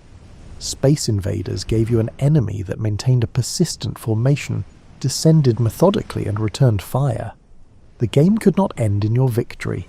It would end when the invaders reached the bottom of the screen, or when your cannon was destroyed, and eventually for every player who ever stood at that cabinet they reached the bottom. There was no rescue arc. There was only the question of how long you could slow the descent. The speed increase was an accidental gift from the hardware. The circuit processing the game could draw the alien sprites more quickly, when fewer of them remained on screen, because it had less work to perform in each rendering cycle. As you cleared rows of invaders, the survivors accelerated not because Nishikado had programmed speed increases at set thresholds, but because the machine was simply catching up to its own capacity. He recognised what was happening and kept it exactly as it was, because the effect was better than anything he might have designed intentionally. The final few aliens skittering across the screen at a near sprint produced a repeatable and specific panic that no amount of experience fully eliminated. Arcade operators began converting existing cabinets to Space Invaders as quickly as they could source the kits. Restaurants and bars that had never installed coin-operated games put them in. In Japan, the game reportedly created a temporary shortage of 100 yen coins because so many of them were being fed into Space Invaders machines that ordinary circulation could not keep pace with the demand. This account appears in multiple gaming history sources, including material referenced in exhibits at the Smithsonian and the National Video Game Museum in Frisco, Texas. Its precise accuracy matters less than what it indicates about the scale of what had arrived. Space Invaders made the arcade into a destination. 2 years later, something arrived that made it a household name. Pac-Man appeared in Japanese arcades in 1980. designed by a man named Toru Iwatani at Namco with a deliberate and specific intention. Iwatani wanted to create a game that would appeal to women and to couples because the arcade of 1980 was an overwhelmingly male space, built around military metaphors and the destruction of enemies. He wanted something without guns, something with a character that felt friendly rather than threatening, something a person could understand in 30 seconds and want to play again at the end of 30 minutes. The design origin story he has told in interviews over the decades involves looking down at a pizza from which one slice had been removed and recognizing a face. Whether this account captures a literal moment of inspiration or represents a useful compression of a longer creative process, the resulting character is clearly descended from a circle with a wedge removed. Pac-Man, whose name derives from a Japanese word for the sound a mouth makes while chewing, moved through a maze consuming dots. That was his activity. Clear the dots from the maze, avoid 4 ghosts, collect power pellets to briefly turn the tables. The 4 ghosts had individual names and individual behavioural patterns that a careful player could study and use. Blinky pursued Pac-Man directly. Pinky aimed not at the current position, but at a point ahead of where Pac-Man was travelling. Inky's path was calculated from a combination of Pac-Man's current position and Blinky's location, making him the least predictable of the 4. Clyde alternated between chasing and retreating in a cycle that made him erratic in a way that could be either harmless or fatal depending on where you were in the maze. A player who internalized these patterns could navigate the maze with a degree of control that was invisible to the casual observer, but fundamental to achieving high scores. Pac-Man reached American arcades in the autumn of 1980 and brought people who had never played an arcade game before. This was precisely the point. Couples played it together, groups of friends took turns and watched. Players who were not particularly drawn to the challenge of achieving high scores put in a quarter, because the character was charming and the concept was immediate. The game was accessible across a range of ages and skill levels in a way that nothing in the arcade before it had managed. Within months, Pac-Man had generated licensed merchandise at a pace no video game character had previously approached. The image appeared on lunchboxes, cereal boxes, children's clothing, stationery and beverage cups. A Saturday morning animated television series appeared in 1982. A song called Pac-Man Fever, recorded by 2 musicians named Buckner and Garcia, reached the top 10 of the American pop chart in early 1982, which is a sentence that sounds like it belongs in a fiction about the period, but is thoroughly documented in the commercial record of the era. The numbers describing the arcade industry at this moment require a pause. Total revenue from American arcades in 1982 exceeded total revenue from the American cinema industry in the same year, which was itself a healthy period for film. Estimates from trade publications of the time place arcade earnings above $8 billion annually. The coin-operated video game had travelled from nothing to the largest entertainment category in the country in less than a decade. Donkey Kong appeared in 1981 from Nintendo, placing a small figure called Jumpman on a construction site scaffold, tasked with climbing toward a gorilla who was rolling barrels down the girders. The game's designer was a young artist at Nintendo named Shigeru Miyamoto, who had been assigned to salvage a project built around a licensed property that had fallen through and had instead created something entirely new. Jumpman would eventually be renamed Mario and become the most recognized video game character in history. Documentation at the Smithsonian notes Miyamoto's work during these arcade years as one of the founding creative statements of the medium. The golden age of the arcade is generally placed between 1978 and 1984, a period so dense with invention that it feels, in retrospect, considerably longer than 6 years. Frogger, Centipede, Gallagher, Defender, Tempest, Dig Dug, Joust. Each of these names represents a distinct answer to the question of what an arcade game could be, proposed by designers who had no manual to follow and no precedent to consult. Most of the answers have outlasted every expectation, A few of them are still played today by people who were not born when they were designed.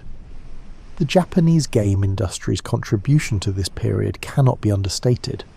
Companies like Taito, Namco, Konami and Capcom brought a design sensibility that was different from American arcade development in ways that took years to fully articulate. Japanese designers tended toward games with memorable characters, distinctive music, and a visual style that suggested a complete world beyond the edges of the screen. American designers tended toward games of abstract geometry and accelerating physics. The two traditions fed each other across the Pacific and produced a golden age richer than either would have managed alone. The arcade was a room full of questions, and for a brief and extraordinary stretch, every question had quarters. While the arcades were at their loudest, the home was quietly becoming a different kind of battlefield.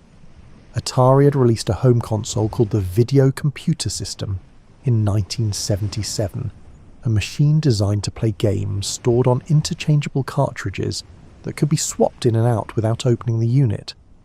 The processor inside it was modest by the standards of computing hardware available at the time, but Atari's engineers found ways to produce games that exceeded what the specifications formally permitted, and the library that grew around the system over the following years became one of the broadest collections of home game software ever assembled around a single platform. The cartridge format was the insight that made the system more than a novelty. The Magnavox Odyssey had used circuit cards that functioned essentially as switches, selecting among pre-built behaviours. The Atari cartridges contained actual programs, instructions the console's processor would execute. A new cartridge meant a genuinely new experience, rather than a variation on a fixed set of activities. You could build a library across years of birthdays and Christmas mornings. You could trade with a neighbour and come home with something you had never seen before. You could pull a cartridge off the shelf on a Sunday afternoon based on your current mood and spend 3 hours somewhere your television had never previously taken you. The system sold steadily through 1977 and into the years that followed, picking up momentum as the library of available games expanded. Then Atari licensed Space Invaders for a home release. The Space Invaders cartridge for the Video Computer System, sold in 1980, became the first game in the history of the medium to sell over 1 million copies, and the demand for it drove hardware sales so sharply that Atari moved 2 million console units in that single year. The concept of a software title compelling enough to justify purchasing an entire platform had entered the vocabulary of the technology business through this precise transaction. The home console became a fixture of American childhood in the early 1980s, in the way that certain objects of a specific era become inseparable from the memory of growing up within it. Christmas mornings organised themselves around the flat rectangular cartridges under the tree, their foil labels bright with the specific promises of their titles: Adventure, Pitfall, Missile Command, River Raid, Yar's Revenge. The names sound opaque to anyone who did not grow up with them, but each represents a small world that absorbed a considerable portion of young attention during those years. Adventure, released in 1979, gave players a square dot to guide through a series of interconnected rooms while carrying swords, avoiding dragons, and searching for a golden chalice. The graphics were rudimentary to the point of abstraction. The dragon that hunted you was a pixel construction that looked more like a duck than a monster, a fact that generations of players noticed and found unreasonably endearing. The game also contained a small hidden feature, a room accessible through a tiny 1-pixel passage, which displayed the name of its programmer. This was the first documented Easter egg in a video game, a private joke hidden inside a commercial product, and it suggested that the people making these games cared about them as personal statements as much as professional deliverables. By 1982, other companies had entered the home console market with serious ambitions. Mattel Electronics had released the Intellivision, a system with more processing capacity than the Atari, and a controller that resembled a telephone keypad, which was either intuitive or deeply confusing depending on which of its owners you asked. Coleco had produced the ColecoVision, capable of running versions of arcade games faithful enough to the originals that they created a new category of expectation in the home market. The competition looked healthy. The numbers were growing. Analysts described the home video game console as a permanent feature of the American household. Then it was not. The collapse arrived in 1983 and came quickly from several directions at once. The centre of what happened is not complicated. The home game market had expanded fast enough that retailers ordered enormous quantities of software on the assumption that demand had no ceiling. Third-party developers, noting the size of the installed base, began producing cartridges in large quantities without the quality consideration that a stable market typically develops over time. Some of the resulting games were unpolished in ways that were obvious within 5 minutes of playing them. A few were difficult to play in any meaningful sense at any experience level. 2 games became lasting symbols of the collapse, though they were symptoms of a broader failure rather than its primary causes. The first was the home version of Pac-Man for the Atari system, released in 1982. Atari had paid a significant licensing fee for the rights, and produced 12 million cartridges for a system with an estimated installed base of 10 million units, a calculation that assumed total market penetration, plus additional hardware sales driven by the software alone. The ported version of the game looked and played noticeably differently from the arcade original. Children unwrapping it on Christmas morning that year sometimes sat with it for a quiet moment before setting it down, which is a very particular kind of disappointment that does not require any words said about it. The second was a game based on the film E.T. the Extraterrestrial, directed by Steven Spielberg and the highest-grossing film of 1982. Atari paid $35 million for the license and assigned the design to an engineer named Howard Scott Warshaw, who was given approximately 5 weeks to complete the project. Warshaw was a skilled designer with well-regarded credits on the platform. 5 weeks was not enough time for what he was being asked to produce, and the resulting game confused most players who attempted it, in a way that combined the frustration of difficulty with the more specific frustration of not being sure what you were supposed to be trying to do. The story that millions of unsold cartridges from these and other failed releases were buried in a landfill in Alamogordo, New Mexico, had existed for years as something between confirmed fact and persistent legend. An excavation in 2014, documented in a film that received wide attention, confirmed that the cartridges were real, that they were in the ground, and that they had been placed there by a company that had run out of storage for what it had made and could not find any other practical disposition for it. Retailers began returning unsold software to distributors and manufacturers in quantities that overwhelmed the systems handling returns. Prices dropped sharply. Games that had retailed for $35 and $40 appeared in discount bins priced at $2, which told consumers something about value that the industry would spend years trying to unsay. Total revenue in the American home video game market fell from roughly $3 billion in 1982 to somewhere around $100 million by 1985, a contraction severe enough that analysts who covered the category began writing about the home video game console as a passing phenomenon rather than a permanent one. Atari had been sold by Nolan Bushnell to Warner Communications in 1976, and by the early 1980s the engineering culture that had built the company had largely dispersed. The people who had cared most intensely about what the machines could do had moved on, and what remained was an organisation that had grown too large and too quickly to maintain the particular character that had made the products good in the first place. The crash left a generation of young players with a specific kind of wariness about commercial promises made on behalf of games. A certain skepticism entered the relationship between the consumer and the industry that would take years to dissolve, and that would only dissolve when a company delivered products that earned back the trust that the early 1980s had spent. That company was going to have to be very careful, very deliberate, and very good. It was going to have to understand that the people sitting down with its products remembered being disappointed, and that it could not afford to disappoint them again. The video game looked, for a year or two, like something that had happened rather than something that was still happening. Something else was coming.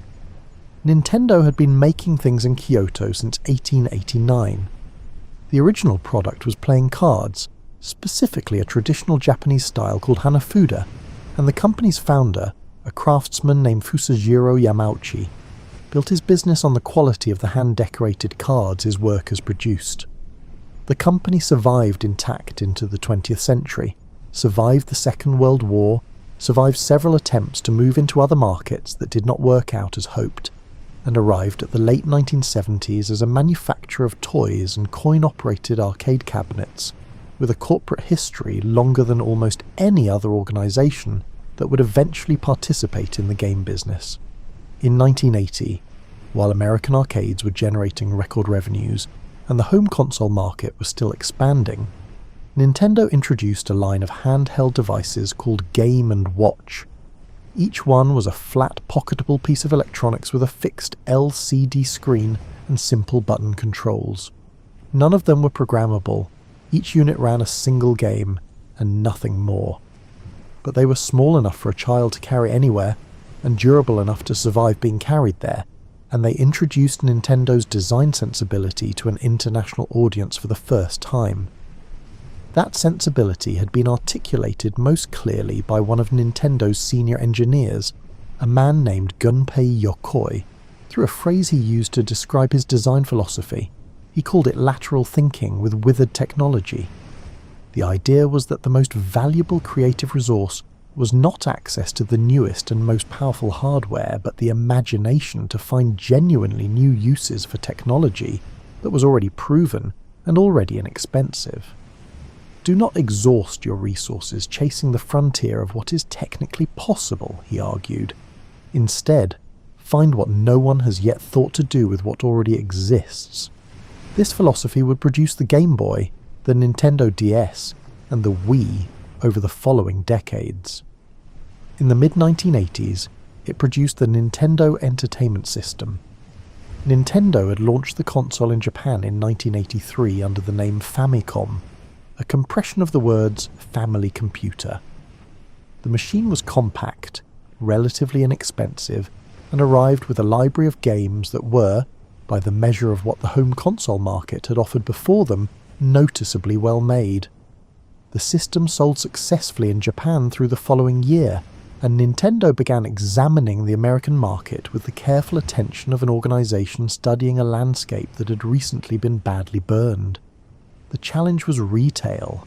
American toy stores and electronics chains had been hurt by the inventory collapse of 1983, and the damage was still fresh in the memory of every buyer who had been responsible for ordering software that came back unsold.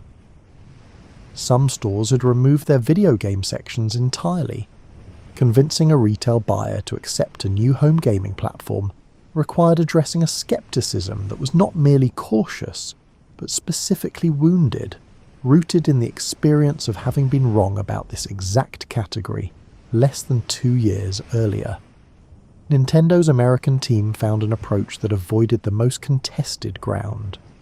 Rather than presenting the product as a video game console, they positioned it as an entertainment system and packaged it with an accessory that looked unmistakably like a toy, a small-wheeled robot unit called ROB, which stood for Robotic Operating Buddy.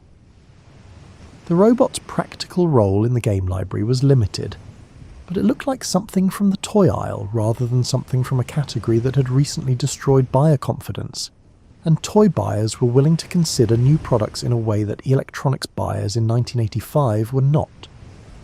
The Nintendo Entertainment System reached American stores in 1985 with a launch game called Super Mario Bros., built around the same compact character who had appeared as Jumpman on a Donkey Kong cabinet 4 years before. The game was designed by Shigeru Miyamoto, working alongside a designer and composer named Takashi Tezuka. It placed the player in a world that scrolled endlessly to the right, past mushroom platforms and underground caverns and underwater passages and fortresses guarded by a fire-throwing king named Bowser, who had taken a princess somewhere in a castle at the far end of an enormous kingdom. There is nothing about Super Mario Bros. That sounds remarkable in description. You ran, You jumped. You could collect coins and grow larger by touching a mushroom and throw fireballs by touching a flower and slide down flagpoles at the end of each level. The world kept moving to the right and you moved with it, level by level, world by world, toward a castle that kept turning out to contain the wrong castle. What a description cannot carry is the quality of the game in the hands of a child in 1985. The controls responded to intention with an accuracy that felt like an extension of your will, rather than a mechanical intermediary. Mario went where you meant him to go, and when he fell into a gap it was because you had misjudged the jump rather than because the game had failed you. The levels were built with a spatial generosity that rewarded unhurried exploration, and the hidden passages and secret rooms and underground shortcuts felt like discoveries you had made rather than content placed there for you to find. The Nintendo Entertainment System sold over 60 million units worldwide before it reached the end of its commercial life. Super Mario Bros. Became the best-selling video game of all time, a position it held for roughly 3 decades before a later title from the same company eventually exceeded it. The Strong National Museum of Play in Rochester, New York, which holds one of the largest collections of video game artifacts and related documentation in the world, treats the Nintendo revival of the mid-1980s as a turning point in entertainment history, which is a precise description of what it was. Sega followed Nintendo into the American home console market with its own hardware, and eventually its own mascot, a blue hedgehog named Sonic who moved very fast and had a personality built around the fact of moving very fast. The competition between Nintendo and Sega through the late 1980s and into the 90s became known informally as the Console Wars, a term that the people who lived through it recall with a particular quality of nostalgia. The mixture of amusement and mild embarrassment that comes with realizing how seriously you once took a preference that turned out to be, in the widest possible view, a preference between 2 excellent options. The games that followed through those years grew in complexity and ambition at a pace that tracked closely with what each successive generation of hardware could support. Role-playing games arrived from Japan with the possibility of an experience lasting not 30 minutes but 200 hours. Sports simulations became detailed enough to instruct as well as entertain. Adventure games began to speak, using recorded human voices for the first time. Puzzle games found audiences that had never considered themselves players. Narrative games began building worlds with their own histories, their own geographies, their own casts of characters who accumulated meaning across multiple installments. The Sega versus Nintendo competition also produced something culturally interesting beyond the games themselves. It produced a generation of young people who identified intensely with a brand for the first time in the way that previous generations had identified with sports teams. The allegiance was real and specific, and frequently expressed with a conviction entirely disproportionate to the actual technical differences between the 2 systems. Both made excellent games. Both produced moments that people who experienced them still carry. The argument about which was better was, in retrospect, the argument of people who were deeply lucky to have both options available and did not yet know it. By the time the 1990s arrived, the video game had become genuinely global. It was being designed in Japan and America and Europe, played in living rooms and bedrooms and on portable screens carried in jacket pockets, discussed in schoolyards and offices, and on the early internet in text that accumulated faster than anyone could read it. The industry had grown from a few coin-operated machines in university hallways to a commercial category generating more revenue than the global film industry, a comparison that the film industry found uncomfortable and that the game industry found deeply satisfying. The pixel, that small stubborn square of light, had begun as 2 white lines and a dot on a black and white television screen in a California living room in December of 1975. By the mid-1990s it had become a forest, a city, a dungeon, a racetrack, a baseball diamond, a battlefield, a kingdom with its own weather and its own long internal history. It had become the surface through which an entire generation understood what it felt like to exist inside a story rather than watch one from the outside. That distinction sounds small. It was not small at all. It changed how people thought about choice and consequence and agency. It did so through the simple and repeating miracle of pressing a button and watching the world on the other side respond. The people who grew up playing these games also grew up to make them, and then to make games that their own children played, and the medium accumulated generations of practitioners who each brought new expectations about what was possible.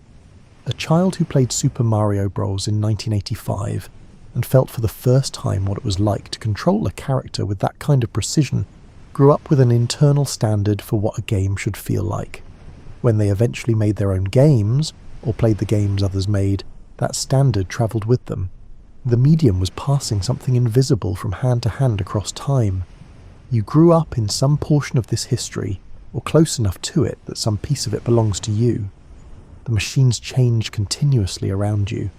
Controllers grew heavier and then lighter, and eventually became screens you carried in your pocket. Games grew stranger, and larger, and more intricate. The screens multiplied and spread into every room and every surface. But the thing that made Pong interesting on a winter night in 1975 is precisely the same thing that makes whatever you love best feel like yours. The screen is waiting. You reach toward it. The world inside rearranges itself around your hand. That is the wild history of the first video games, my tired little pixels. Rest now. The high score will still be there in the morning.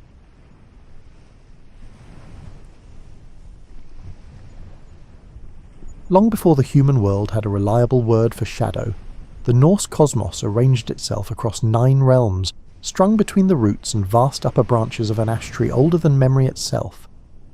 The gods of Asgard kept their golden halls and their difficult order, watching the edges of that order with something quieter than fear and something heavier than ordinary worry. Tonight we follow a single thread pulled from the enormous weave of those old stories, the life of a girl born between 2 states of being, cast downward by the most powerful hand in the cosmos, and who made something sovereign and still from what she found at the bottom. Close your eyes for a moment and try to imagine a tree. Not a modest backyard tree, not the kind with a swing hanging from one branch and a bird feeder nailed to another. This tree is Yggdrasil, and it does not simply occupy space. It generates space. It holds all the space there is. Its roots press into 3 great wells, each one underneath a different part of the world. The first root runs beneath Asgard, where the gods live and argue and occasionally produce decisions that create enormous problems for everyone downstream. The second drops into Jotunheim, the land of the giants, where the wind comes sideways and the rocks carry thoughts that move at the speed of geology. The third root reaches into Niflheim, the oldest of all the cold places, a realm of permanent mist and sustained silence, where the only regular sound is the slow drip of water into a well called Vergelmere, from which all rivers in the cosmos eventually flow if you trace them back far enough. The tree is large in a way that makes the word large feel like an insult offered by someone who means well, but lacks the vocabulary. It holds 9 worlds the way a house holds rooms, each one with its own light and weather and set of convictions about what matters. Asgard sits high, polished and certain, a place that has never had to apologise for its appearance. Below that, Midgard stretches across the middle, the world of human beings, where people plant things and name stars and occasionally stand outside at night wondering whether the thunder means something specific or is simply being atmospheric for its own entertainment. Further out and further down, the other realms arrange themselves in ways that do not correspond to any geometry taught in school. Alfheim holds the Light Elves. Svartalfheim holds the Dark Ones. Nidavellir is where the dwarves build things of terrible ingenuity in the deep stone, in workshops where the only light comes from the forge and the only sound is deliberate and productive. Vanaheim is home to a second tribe of gods, the Vanir, who have their own relationship with the land and the sea and the slow green business of growing things, a different kind of power from the Aesir, older and more rooted, and at the furthest, deepest end of the map, cold and vast and older than everything above it, Niflheim and Helheim wait in the dark like the last page of a very long book that you suspect was better than the ones that came before it. The people who first told these stories told them out loud. They were Norse, meaning broadly the Germanic-speaking peoples of Scandinavia and Iceland, who flourished from roughly the 8th century through the 12th and beyond. a culture shaped by fjords that rose like walls from the water, by winters that lasted long enough to feel intentional, by a sea that demanded respect not because anyone wrote a poem saying so, but because you had stood on the shore and watched what it did to timber and to the people inside it. Their mythology was not separate from their daily life. It breathed through it. The gods were not distant figures beyond reach. They walked through the worlds. They got hungry and tired. They had feuds that lasted centuries and favourites they showed openly. They occasionally transformed themselves into animals to solve problems, which sometimes worked and sometimes produced a different category of problem entirely that required its own separate resolution. They were flawed in the specific way of beings who are extremely powerful and also somewhat impulsive, which is a combination that has never once produced a relaxed environment for anyone in the immediate vicinity. The stories about these gods came down to us through two extraordinary documents. The first is the Poetic Edda, a collection of Old Norse poems that scholars believe were composed across many centuries before being gathered and written down in 13th century Iceland.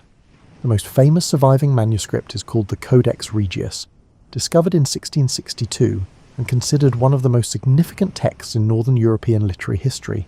The poems are spare and strange and sometimes feel like watching a conversation through a half-open door. You can follow the broad shape of what is being said and still feel certain that something important is happening in the parts you cannot quite hear. They reward patience. They repay returning to across many years.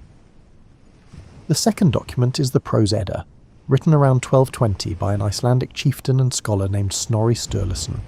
Snorri was meticulous and clearly devoted to these old stories, even as he wrote in an era that had converted to Christianity and viewed the old gods with polite institutional distance. He wanted to preserve what was there. He organised the mythology, explained its internal workings, connected its episodes into a coherent shape, and gave the Prose Edda a clarity that the older poems often deliberately resist. His enthusiasm for the material comes through even at 8 centuries of distance, and there is something genuinely touching about a man who loves something, enough to document it carefully for a world that had largely decided to move on from it. Between these two sources, a picture of the Norse cosmos assembles itself, not a complete or perfectly consistent picture. The oral tradition that fed both texts was alive for centuries before anyone wrote it down, and living things shift and develop regional variations and accumulate the particular choices of individual storytellers. Certain details drifted between communities. Some episodes appear in one source and are absent from another, but enough survives to construct something vivid and strange and, in unexpected places, genuinely moving. And tonight's story begins, as so many Norse stories eventually do, with Loki. Those 2 syllables deserve a moment of quiet before you go further. Loki. Even the sound of the name slides slightly to one side of where it started. He was not, in the original Norse tradition, a straightforward villain. That simpler characterization came later, reinforced by one specific and catastrophic series of events involving a beloved god, a plant that everyone overlooked, and a set of consequences that nobody involved recovered from completely. Before all of that, Loki was something considerably more complicated and considerably more interesting. He was a shapeshifter, a god of fire and cleverness and the particular satisfaction of a problem that everyone else has declared unsolvable. He could transform into birds and fish and insects, and at least once famously into a female horse, which led eventually to a foal that became the finest horse in the 9 worlds. And if that sequence of events raises more questions than it answers, welcome to the deeper end of Norse mythology. He was Odin's blood brother by oath, not by birth, which is sometimes the weaker tie. By choice and ceremony, which meant neither of them could simply walk away from the relationship regardless of what the other chose to do, and what Loki chose to do was frequently complicated and occasionally catastrophic and almost never dull. He was also, on his best days, genuinely funny, not accidentally. He had timing and precision. He knew exactly when the humour landed, which is its own specific category of social hazard in a group of powerful beings who do not always appreciate the joke. And Loki had children by more than one mother. The children that concern tonight's story were born to him and a giantess named Angerboda in a forest far from the orderly world of the gods, at a time when certain things were still being decided about the shape the cosmos would take for the rest of the age. Angerboda lived in a place called the Iron Wood, which the Old Norse sources name Jarnvid. It was in the east of Jotunheim, past the territories where most beings had any reasonable purpose in travelling, deep inside a forest where the trees did not grow in the way that suggests welcome. The bark was dark and close-grained, the canopy overhead knitted together in patterns that kept out most available light, and had no intention of changing this. The ground underfoot carried cold in the structural way of places where cold is not a season but a founding condition, present before the current arrangement of anything and indifferent to what followed. Angerboda was a Jotun, a giantess, and in Norse cosmology the Jotnar were not simply oversized humans with bad table manners. They were connected to the primordial forces that preceded the gods, the raw material from which the gods had shaped the current world but never fully domesticated. The relationship between Asgard and Jotunheim was one long, complicated negotiation between the order the gods maintained and the older, larger forces that the order was built on top of and was always in some degree of tension with. Several of the gods had Jotun blood, some of them married Jotnar. The boundary between the two peoples was permeable in ways that made the conflict between them both perpetual and genuinely complicated. Angerboda herself was powerful in a way that did not display itself in the manner that the gods of Asgard displayed their power, loudly and with witnesses. She was powerful the way deep cold is powerful, pervasive and structural, and not particularly interested in whether you found it impressive. The iron wood was hers the way a landscape belongs to the thing that most completely expresses it. She and Loki had 3 children in that dark forest, and each child arrived in the world already carrying something immense and strange about their nature.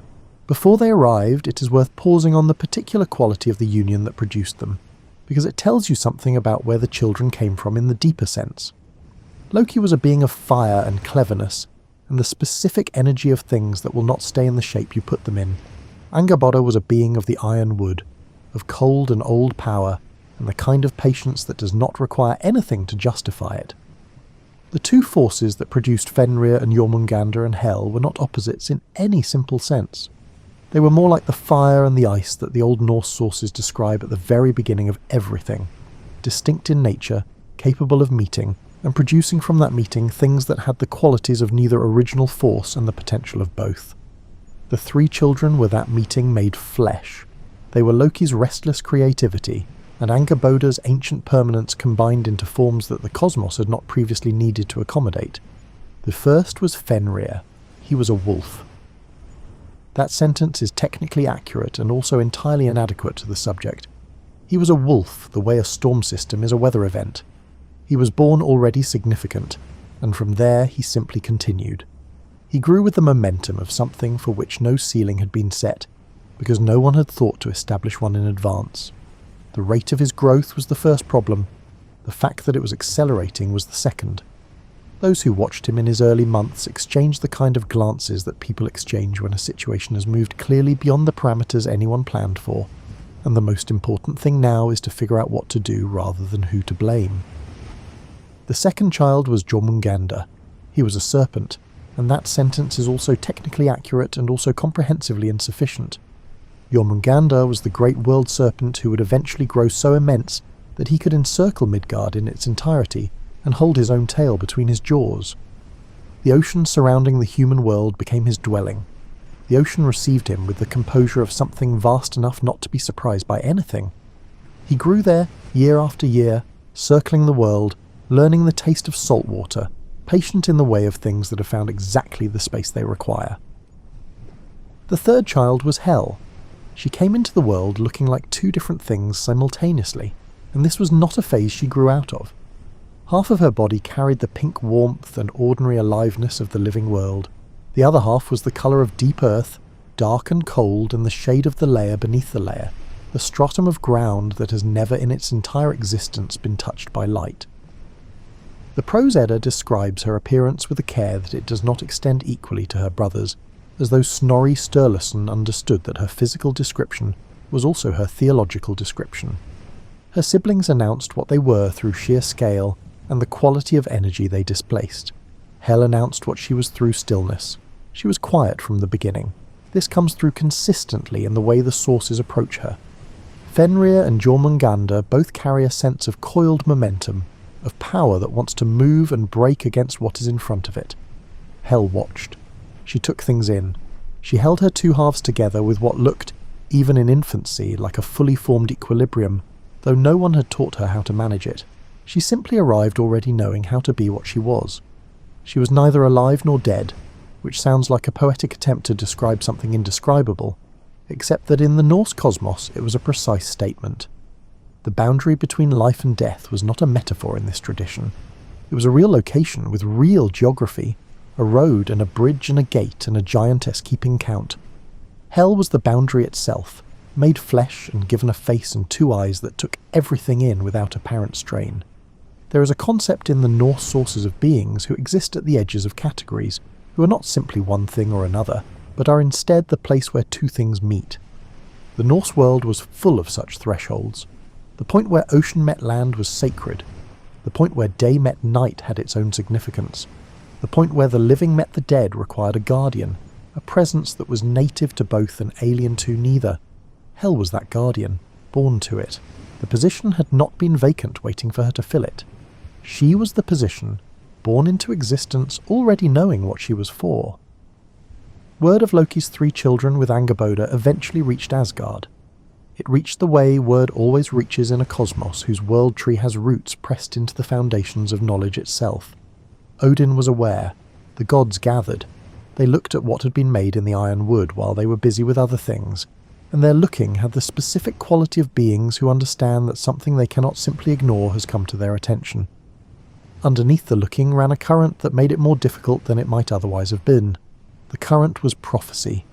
There is a poem at the very beginning of the Poetic Edda called the Völuspá. The name translates as the prophecy of the seeress, or the vision of the Völva. The Völva was a professional of a specific and unusual kind. She was a woman who could move between ordinary and non-ordinary states of awareness, and perceive what lay beyond the reach of regular living eyes. She travelled between Norse communities and was consulted about futures and harvests and the fate of voyages. She was given the best seat and the best food, and the specific kind of careful respect that people extend to someone who knows things they do not want to know they know. She was also frequently asked to leave when the consultation was finished. Knowing your own future is one thing. Knowing that someone who can read yours lives within walking distance is a social arrangement that requires a particular kind of fortitude that most people discover they do not have. In the Völuspá, a Völva speaks directly to Odin. He has summoned her from wherever she dwells between her consultations and asked her to tell him everything. She agrees, in the way someone agrees when the telling will cost them something they cannot fully name and cannot stop themselves from doing anyway. What she describes is the full arc of the cosmos from its beginning to its end. She reaches back to the beginning, to the vast cold gap called Ginnunga Gap before any world existed, with ice pressing in from the north and fire pressing in from the south, and the meeting of those two forces eventually producing the conditions from which the world was made. She describes the first humans, found on land and shaped from an ash tree and an elm tree by the gods, given breath and warmth and blood, and the capacity to wonder what they were for.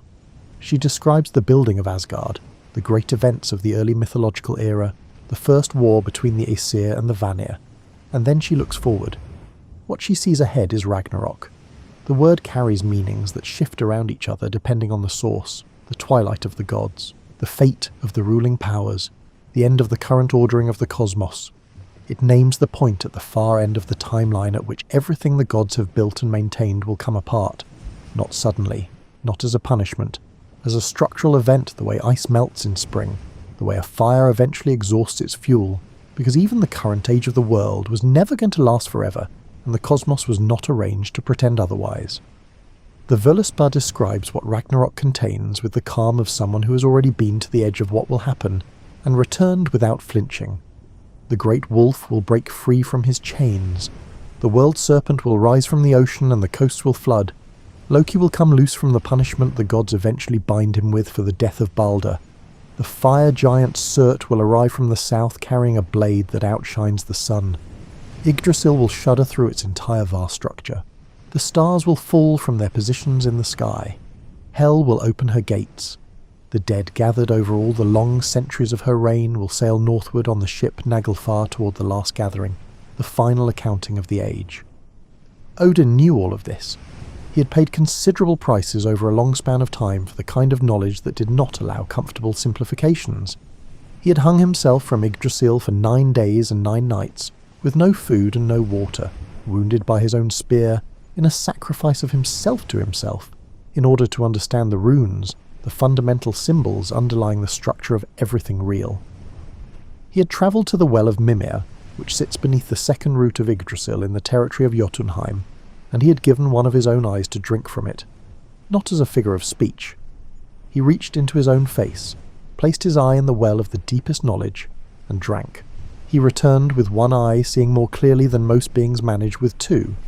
He was, in short, someone who had made extremely uncomfortable and irreversible transactions in pursuit of truth, and who therefore could not reasonably be surprised when truth turned out to be uncomfortable.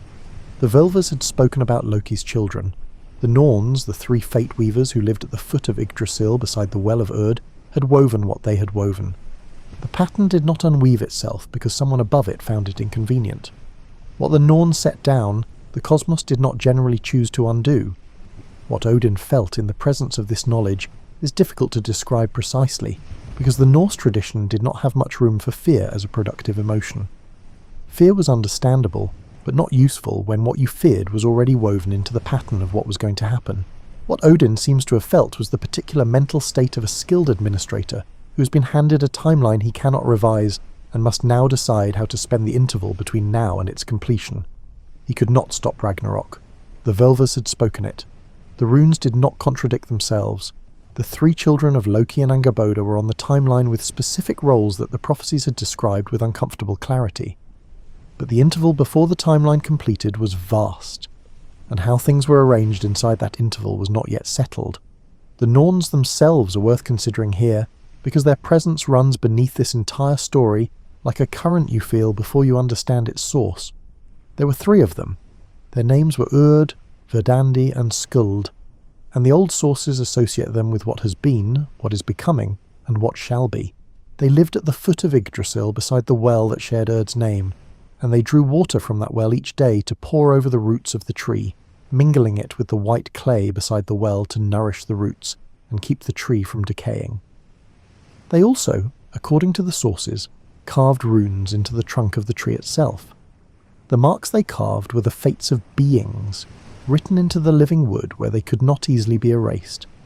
Norse fate was not simple predestination in the sense of a removed deity controlling every small movement of every small life. The Norns wove the broad pattern. Individual choices within that pattern had genuine weight. A person's life was their own in many senses. But the large structural events, the great turning points of the cosmic story, these the Norns had marked in the tree, and the gods moved within that marking just as surely as humans did. Odin understood this better than any other being in the cosmos because he had spent more than any other being to understand it. He was not passive in the face of fate. He was an active and relentless pursuer of knowledge, gathering information about what the Norns had woven so he could navigate it as precisely as possible within the space the weaving allowed. He sent ravens out each morning to fly over all the worlds and return at evening with what they had seen. He wore the name Grimnir, among others, the masked one, because he moved through the worlds in disguise when disguise served his purposes. He sacrificed and bargained and sought and learned, continuously, across the full length of the mythological age. But the broad pattern held. The pattern would hold, and the three children of the Iron Wood were in it. He considered Loki's three children with both eyes, the one remaining and the one given away to the deep well, and he began to make decisions that would shape the rest of the age. The Aesir, the gods who governed Asgard and oversaw the current arrangement of the cosmos, were not a simple group. They had competing temperaments and long histories, and very different instincts about the correct response to any given crisis. Thor was large and loud, and approached most problems by confronting them directly with his entire body, and a hammer called Mjolnir that always returned to his hand when thrown, which was the hammer's most useful feature, and also the primary reason Thor was comfortable with his approach to conflict resolution. Frigg knew more than she ever said aloud, which made her either deeply reassuring or quietly unnerving, depending on your relationship to what she knew, and whether any of it concerned you. Tyr had a sense of justice so rigorously held that he once placed his own hand inside the mouth of a bound wolf as a surety of good faith, and when the wolf discovered that the binding was real and bit down, Tyr lost the hand, and the sources suggest he considered the principle worth the permanent consequence. These were not beings given to casual anxiety. But Loki's three children made them anxious. Not because the children had done anything. They had not. They had been born and grown and continued to be what they were, which was the source of the discomfort rather than anything actionable. Prophecy had connected them to the end of the current age. Prophecy in Norse tradition did not function as a warning that could be heeded to avoid an outcome. It functioned as an account of what was going to happen. The 3 children of the Iron Wood were in that account. The gods were now deciding what to do in the time before the account completed itself. Snorri Sturluson in the Gylfaginning gives us the outcomes of the council rather than the debate that produced them. The Norse sources generally preferred results over process, which is either admirably efficient or somewhat frustrating depending on what you wanted to know, but the reasoning shows clearly through the results. The gods decided that all 3 of Loki's children required active management, rather than benign observation. Fenrir was the first practical challenge. The gods brought him to Asgard. This seemed like a reasonable plan to the gods who proposed it, and became a less reasonable plan with each passing month, as the wolf grew in ways that made the plan increasingly awkward. The first iron chains they made were very large by ordinary standards. Fenrir broke them without apparent difficulty, the way you shake off a thought you have decided to abandon. The second attempt used more iron, and was made with more care. He broke those 2 more easily than the first set, which was precisely the wrong direction for things to be developing. The third attempt was different in its fundamental approach. The gods sent a request to the dwarves of Nidavellir, the finest craftspeople in all the 9 worlds, beings who worked in the deep stone with an understanding of materials that reached down to the level of what materials were made from and why they held together. The dwarves produced a ribbon called Gleipnir, which looked like braided silk, light enough to blow away in a breath, and which was made from 6 things that have no existence in the physical world. The sound a cat makes when it walks, the beard of a woman, the roots of a mountain, the sinews of a bear, the breath of a fish, the spittle of a bird. 6 impossible ingredients combined into something that weighed nothing, and held like the bones of reality, which is essentially what it was constructed from. Fenrir agreed to be tested with the ribbon, only if one of the gods would place a hand in his mouth as a pledge of good faith during the test. Tyr placed his hand there. The ribbon held as the dwarves knew it would, and Fenrir bit down, and Tyr lost the hand, and the wolf was bound on an island in a lake with a sword propped under his jaw to keep his mouth open until the end of the age. Tyr, by all accounts, continued to regard the outcome as acceptable. Jormungandr's resolution required less ceremony. Odin cast the world serpent into the ocean encircling Midgard. The ocean was vast enough and cold enough and deep enough to house him indefinitely, and Jormungandr settled in without complaint and grew, year upon year, until he could circle the entire human world and hold his own tail. He seemed, in all the sources that address him, quite satisfied with the arrangement. The ocean does not ask difficult questions. It does not maintain uncomfortable eye contact. It simply gives the room that something growing needs. That left Hel. The decision about Hel was unlike the decisions about her brothers in its nature and its implications. Fenrir had been bound, Jormungandr had been housed. Hel was given something different, something that, depending on how you interpret Odin's intentions, was either a significant kindness, or a very sophisticated form of exile, or possibly both at once. She was given a kingdom. The Prose Edda states this plainly and without elaboration. Odin cast Hel down into Niflheim and gave her authority over 9 worlds, meaning the authority to govern all those who came to her through death, all those who did not die as warriors fallen in battle, the elderly who died in their beds, the sick, the very young, those taken by fever and famine and the slow, ordinary wearing of ordinary time, those drowned in storms rather than battles, lost in winters rather than glorious last stands. All of them were hers. She would administer them with the complete authority of a sovereign in her own domain. The question that sits below this decision without being directly answered anywhere in the surviving sources is not a small one. Was Odin being cruel? Was he removing a potentially dangerous element of a prophecy by placing it at the furthest possible edge of the cosmos and giving it an occupation? Or did he perceive in Hel something she herself already understood about her nature, and was he giving her, in his indirect and perpetually complicated way, a purpose that fit her exactly? The answer, most likely, is that both things were true simultaneously. Odin was not sentimental. He made decisions at the scale of the whole cosmic age rather than at the scale of the individual within it. which is a useful quality in a god of fate and a genuinely difficult quality in anyone who happens to be on the receiving end of his reasoning. What the outcome suggests is that Hel understood what she was being given. She did not resist. She did not linger at the edges of Asgard looking back at the golden halls with visible regret. She descended into Niflheim, and she began building something from what she found there. The road to Hel's kingdom has a name. It is called Helveg, the way of Hel, and it runs north and down.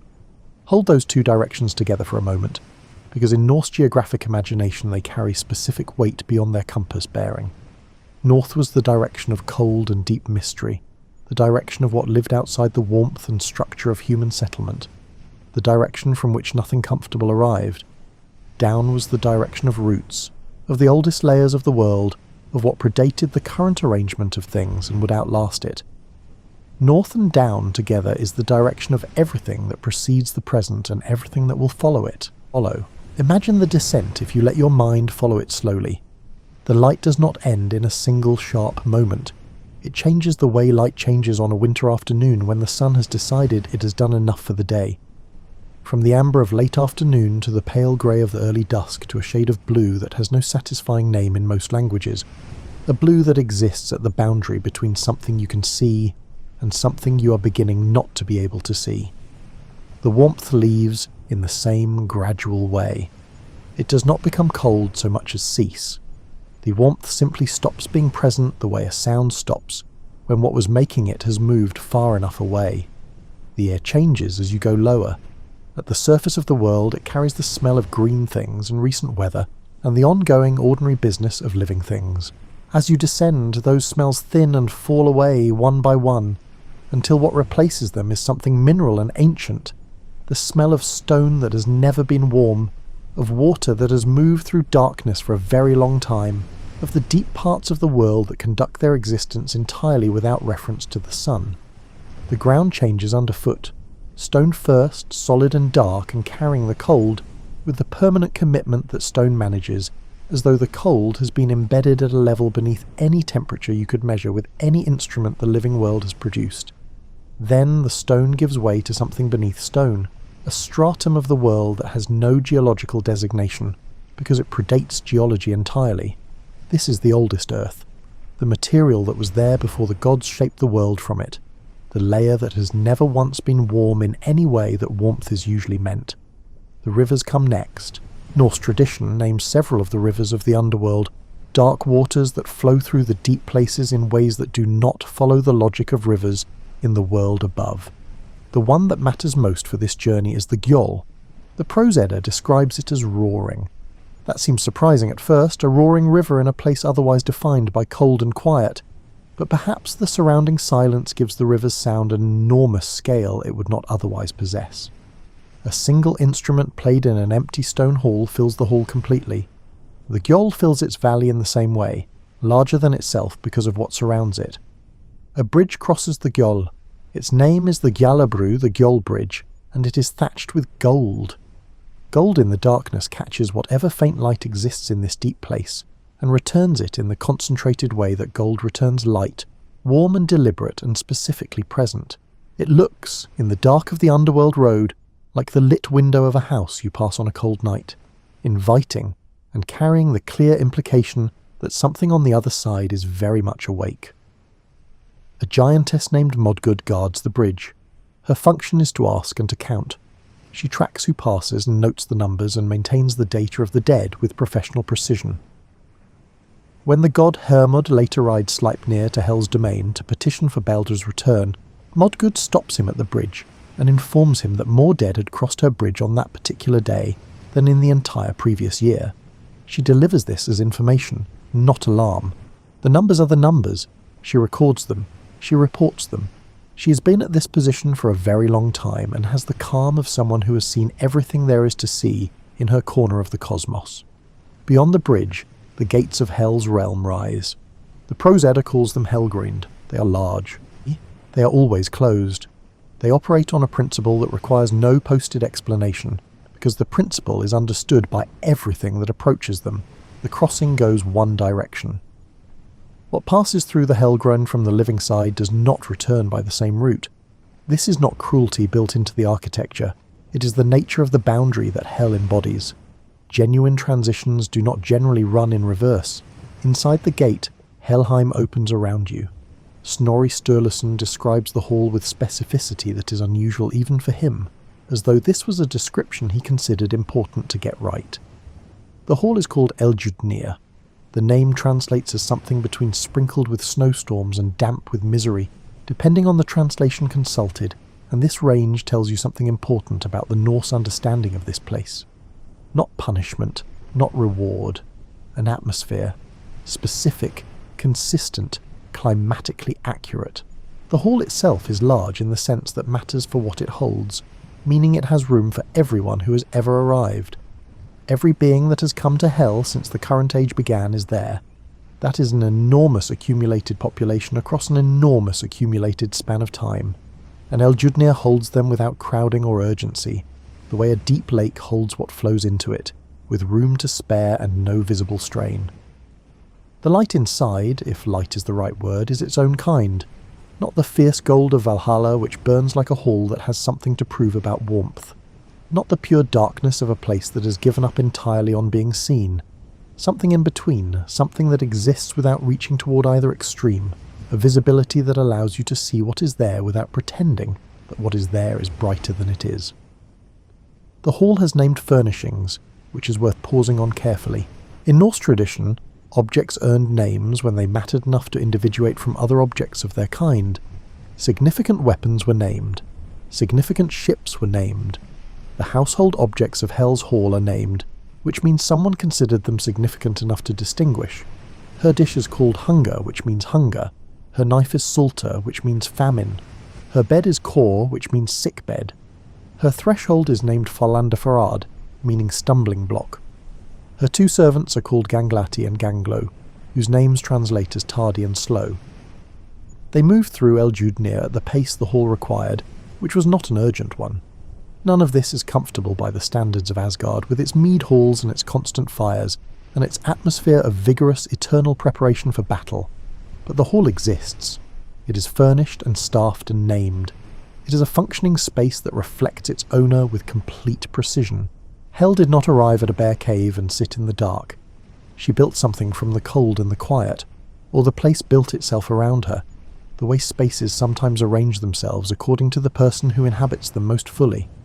The cold arranged itself into walls, the dark arranged itself into rooms, the silence deepened into the particular quality of quiet that exists only in places where very significant things happen very slowly over a very long time. It is the quiet of the ocean floor, the quiet of the space between stars, the quiet of something that has been at what it does long enough to need no noise to confirm it. And then the dead arrived. They came down Helveg in ones and twos, and then in the steady stream that would not stop for the entire length of the age. They crossed the Gjallabru, spoke with Modgud, passed through the Helgrind, and they came to Hel's hall. She was there. She had always intended to be there. The dead were, in the most precise sense, the reason she was there. The dead who came to Hel's kingdom came from everywhere, and from every kind of life the cosmos contained.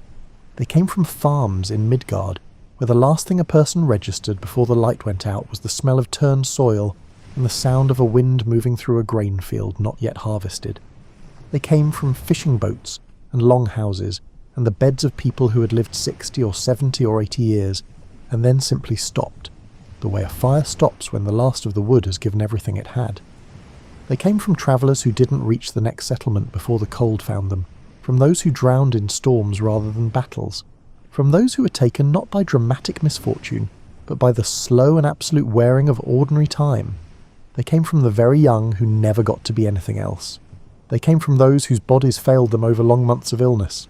They came from the old who had simply reached the end of what a body is built to sustain, which is a great and natural thing that the Norse tradition treated with honesty rather than euphemism. The warriors went elsewhere. Those who fell in battle and were chosen by the Valkyries went to Valhalla, Odin's great hall of the selected dead, to feast and train and wait for the last gathering. Some of the battle-fallen went to Freya's field, Folkvanger, which she governed with her own considerable authority. But the overwhelming majority of the dead across all the 9 worlds, the everyday dead who died in the everyday ways that most deaths actually happen, quiet and unremarkable and far from any battlefield, came to Hel. She received all of them. This detail is the one most easily lost between the more striking images of her appearance and the prophecies attached to her name. She was a ruler who turned no one away. There was no moral assessment at the gate, no sorting of the worthy from the unworthy. The Norse afterlife was not primarily a system of moral accounting. You came to Hel not because you had been bad, but because you had died in a way that most people die, which the Norse tradition recorded without judgment and without pretending it was otherwise. Snorri writes that her expression was generally downcast and grim. He means this as physical description. There is no record in either Edda of Hel treating those who came to her unkindly, or administering her realm on any basis other than her own consistent rules. She received the dead, she gave them place, she kept the ledger. What the dead experienced in Eldjudnir is described with less vividness than what the warrior dead experienced in Valhalla. This is almost certainly intentional on the part of the tradition. Valhalla was a promise extended to a specific group in a specific cultural context. It had to be described with compelling detail because the description was part of what made the promise worth holding. Hel's Hall was not a promise. It was a destination. You were going there eventually, whether you found the description appealing or not. The tradition had no reason to sell it. What you can infer from the overall texture of how Hel is described is that her realm reflected her nature precisely. It was ordered. It was still. It neither celebrated nor punished. It simply was, with the thoroughness and indifference of something that has been at what it does for a very long time and has no remaining interest in your opinion of the arrangement. Her authority was real, and the other inhabitants of the cosmos treated it as real. When the gods needed something from her, they sent messengers with formal petitions. They approached her the way you approach a sovereign who holds something you want and is under no obligation to provide it. The story of Baldur's death and the attempt to retrieve him is the clearest picture the sources give us of Hel as a functioning ruler. Baldur was Odin's son, probably the most widely loved figure in Asgard. He was bright and gentle and apparently incapable of deliberate offence, which in a pantheon of contentious and dramatically expressive gods made him both a novelty and a genuine relief. His mother Frigg, receiving a dream that suggested danger to her son, went to every substance in all the 9 worlds and asked each one to promise not to harm Baldur. Stone and iron and fire and water and wood and disease and serpent and bird all gave their word. She missed one substance: mistletoe. She considered it too young and too small to worry about. This was the kind of oversight that Loki specialised in discovering. He fashioned a dart from mistletoe and guided the hand of the blind god Hod to throw it at Baldur during a game the gods had developed, where they threw things at Baldur and watched them bounce harmlessly away. It was good-natured and thoroughly unwise in retrospect. The mistletoe did not bounce. Baldur fell, and he went to Hel. Odin sent his son Hermod to petition for Baldur's return. Hermod rode Sleipnir, the 8-legged horse that could travel anywhere in the cosmos, for 9 days and 9 nights through valleys so dark and so deep that the darkness was total, and the only sound was the hoofbeats on the rock. He crossed the Jarlabru and spoke with Modgud, and rode through the Helgrend, and came before Hel in her hall. He stated his purpose plainly. Baldur was beloved by everything in the cosmos. His loss had caused grief throughout the living world. He asked for Baldur's return. Hel listened to this in full. She looked at Baldur, who sat beside her in a place of honour, neither suffering nor performing contentment, simply occupying his new state with the equanimity of someone who has processed that things are different now, and this is what they are. She considered what was being asked. Then she offered terms. If every living thing in all the 9 worlds would weep for Baldur, every creature and every tree and every stone, if the grief was total and universal, then she would release him. The death could be reconsidered if the world agreed it was an error. The gods sent messengers to every corner of every realm. Everything wept.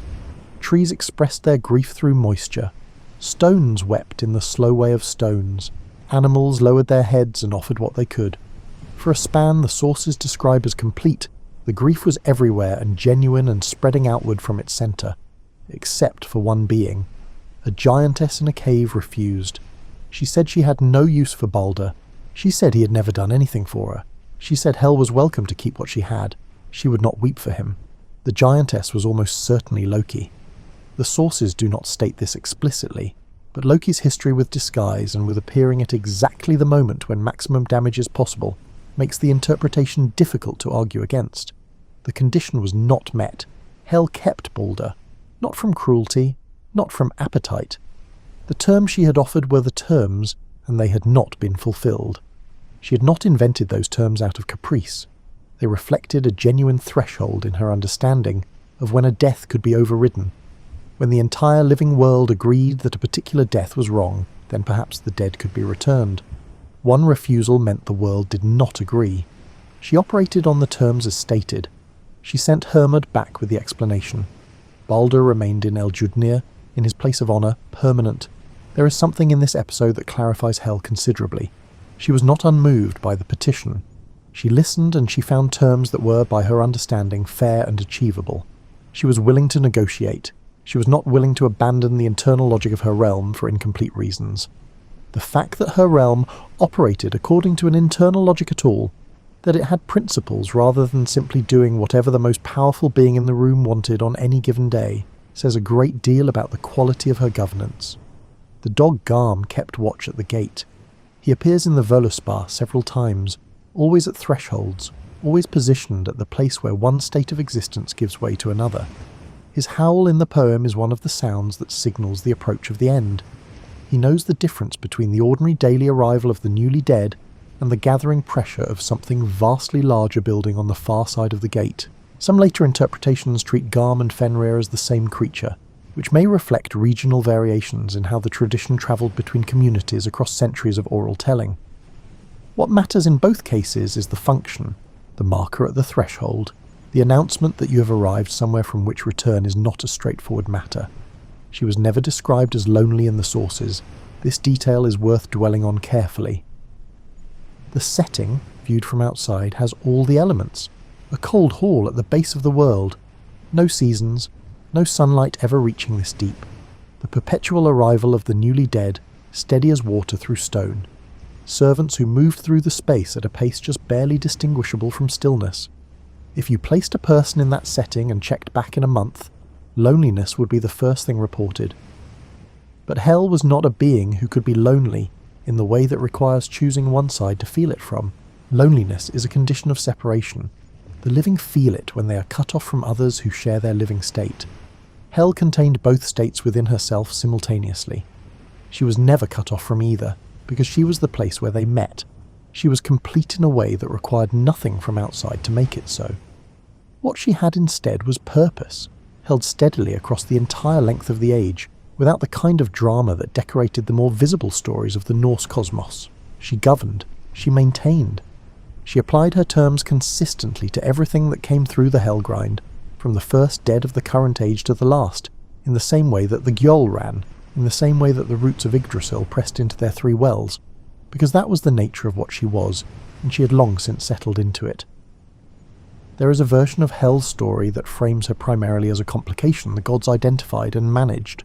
In this version, she is one chapter in the longer administrative account of Odin's stewardship of the age, one item in a ledger that also includes the wolf and the serpent.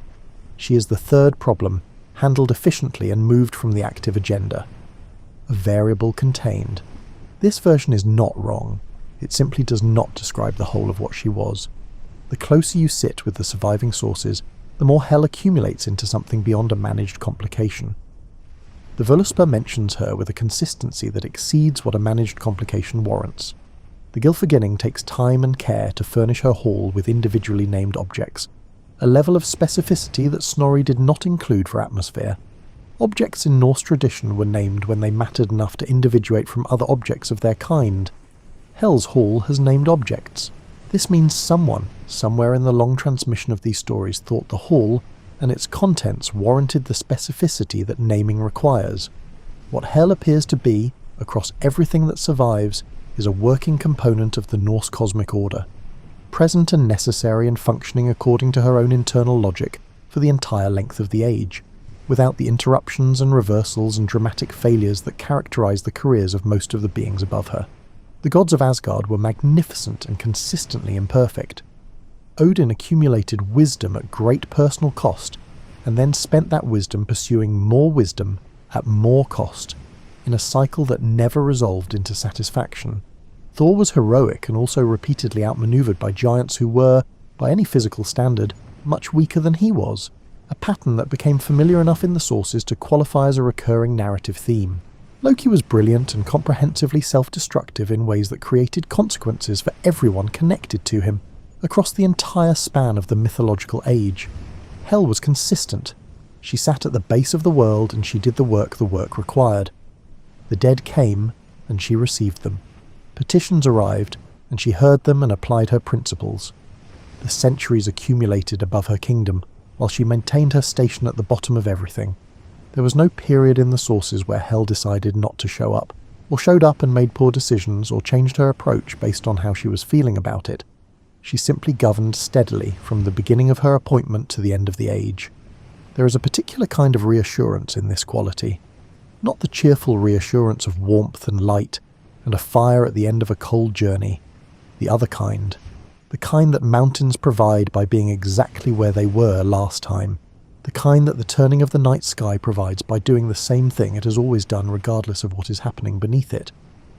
The kind that says here is something you can locate. Here is something that will be where it said it would be. Hel offered this kind of constancy, not by choosing to offer it, simply by being what she was without variation. There is also, if you stay with the story long enough, something worth noting about what she was given and what she made of it. She was given responsibility over the dead who died in ordinary ways. This was not a small portfolio. This was most of the dead. This was the overwhelming majority of everyone who had ever lived across all the 9 worlds since the current age began. Every person who had ever closed their eyes for the last time in their own bed. Every traveller who had reached the limit of what a body can sustain against a hard winter. Every old person who had finally exhausted the span they were given. All of them were hers to administer. She administered them. She did not misuse the authority.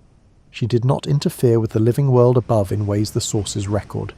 She held to her domain, and governed it, and kept it ordered while the gods above her engaged in the kinds of activities that required later cleanup and explanation. That is not a small thing. It is in fact the thing that made everything else above her possible. The dead had to go somewhere. The somewhere had to be managed. Hel managed it quietly and completely for the entire length of the age. As the mythological timeline moves toward Ragnarok, her role expands in the larger story. The Völuspá describes the signs of the approaching end with the detachment of a reliable witness. The sun will darken. The stars will fall from their regular positions. The earth will sink below the waters that surround it. Yggdrasil will shake through everything it is. The current age of the world will dissolve back into something that is not yet the next age. And Naglfar will sail. The ship Naglfar is built from the nails and toenails of the dead, which is one of the most specific and arresting details in the entire Norse eschatology. The prose Edda is explicit. This is why the Norse were careful to trim the nails of their dead before burial. Every nail left on a corpse contributed material to Naglfar. Naglfar was a ship nobody wanted to see completed ahead of schedule. Nail trimming, therefore, became a matter of genuine cosmological responsibility, not superstition but practical maintenance of the timeline. This is a detail that tells you a mythology is fully alive in a culture, when it changes how people handle the practical work of their funerals. Naglfar sails with the dead as its crew. Hel opens the Helgrind and releases them. They come to the final gathering on the plain where the current age will end. The dead were always going to be part of the ending. This was not Hel's invention or her choice. She did not design the cosmological structure that placed them there. She was a component of that structure, the way a river is a component of the eventual flood, present and necessary, and not responsible for the conditions that made the flood inevitable. What the Völuspá describes after the destruction is what is easiest to forget when the scale of Ragnarok occupies attention. The poem does not end with fire and darkness. It ends with a world rising again from the water that covered everything, green and full, the fields already growing even though no one has planted them yet. The earth comes back up from the sea and it brings its abundance with it. The sun that was extinguished had a daughter, the poem says, and the daughter takes her mother's familiar route across the sky, and the light continues as light continues, by handing itself forward. The Norse vision of time was not simply linear in the way that a single line runs from beginning to end and stops. The ending of one age was not the end of all possibility. The pattern the Norns wove was larger than any single era of it, and what they wove included continuations that the current gods would not be present to witness, but that the structure of the cosmos made room for. If the world continues, death continues with it. This is simply what death does alongside life. As its necessary companion, neither of them able to exist as a meaningful concept without the other. And if death continues, the function Odin placed in Hel continues. The hall at the bottom of the world, with its named furnishings and its patient servants and the gold-thatched bridge over the roaring river, persists in the imagination past any particular age that produced it. She began, as already noted, in the Iron Wood, born to a giantess of formidable and undemonstrative power, and a trickster god of bottomless cleverness and genuinely questionable self-preservation instincts. She came into the world in two halves that most beings would have spent considerable effort trying to reconcile or hide, and she held them together with the ease of someone who had settled the question before anyone else thought to raise it. She was assessed by the ruler of the cosmos, found significant, and placed at the furthest cold edge of everything that existed. She was given the dead and the authority to govern them, and the responsibility to maintain the boundary between the living and the dead. For the entirety of the current age, she built Eljudnir, she named its furnishings, she placed Modgud at the bridge and Garm at the gate, and she took her station in the hall, and she kept it for the whole length of the age without failing what was asked of her. The Norse peoples who told her story in the long dark of their winter halls were not sentimental about the cold or about death. They knew both in ways that left no room for false comfort. They built fires and they kept telling stories anyway, because stories were how they entered into a relationship with the things they could not change. You cannot change winter by being afraid of it. You can name it. You can tell stories about what it contains. You can build a hall inside it and light what you can light. They named Hel. They gave her a face and a hall and a set of principles and a dog at the gate and a dish that had its own name. They made her real in the way the cold is real, not because they wanted to, but because she was there and pretending otherwise seemed unwise. She was not a monster in their telling. She was not a reward waiting at the end of a well-lived life. She was the ruler of where everyone was eventually going, administering it with more consistency than most of the beings above her managed, ruling the largest and most permanent population in all the 9 worlds with principles that the gods themselves respected enough to petition rather than challenge. She was also, if you take the long view, the reason the living world could afford to be what it was. A cosmos without a place for the dead is a cosmos where the dead have nowhere to go, which is a different and considerably more difficult problem. Hel solved that problem by simply existing at it, by being the place that accepted what the living world eventually released, and by keeping it. The fullness of the living world rested in part on the depth of the quiet one she governed below it. You are still here, still breathing, still on the living side of the gold-thatched bridge over the roaring river. This is not a small thing, even on a day when it felt like one. The Norse did not think so. The living world, impermanent and difficult and lit by a sun that will eventually hand the task to her daughter, was the thing worth protecting and feasting for and telling stories about in the dark. It was the thing that made all the careful administration of Helheim necessary, because something worth holding on to requires somewhere to go when it is finally let go of. Tonight the light has gone where light goes when the day is finished with it. The cold halls of Helheim are exactly as they have always been. Modgud is at the bridge with her careful count. Garm is at the gate, attentive. Ganglati and Ganglot are moving through Eljudnir at their considered pace. The dead are arriving through the Helgrind in their steady, quiet, ordinary stream, the everyday dead of an ordinary day in an extraordinary cosmos. And Hel is at her station.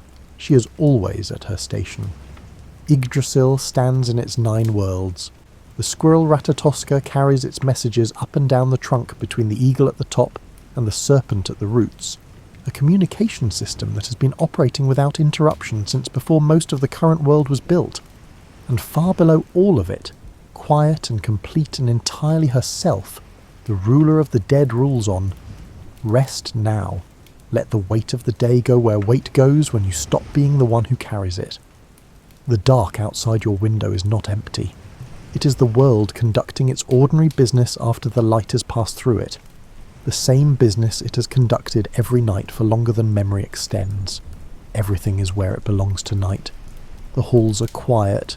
The river runs. The gate is closed. You're exactly where you need to be, my tired dumplings, and there is nowhere else you have to get to before morning. Sleep well.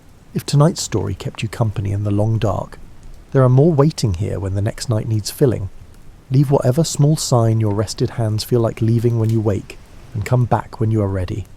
The stories will be here. So will you.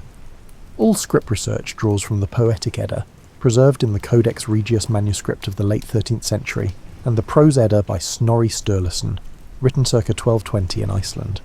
All Old Norse source material is handled within the established scholarly tradition of Eddic textual studies.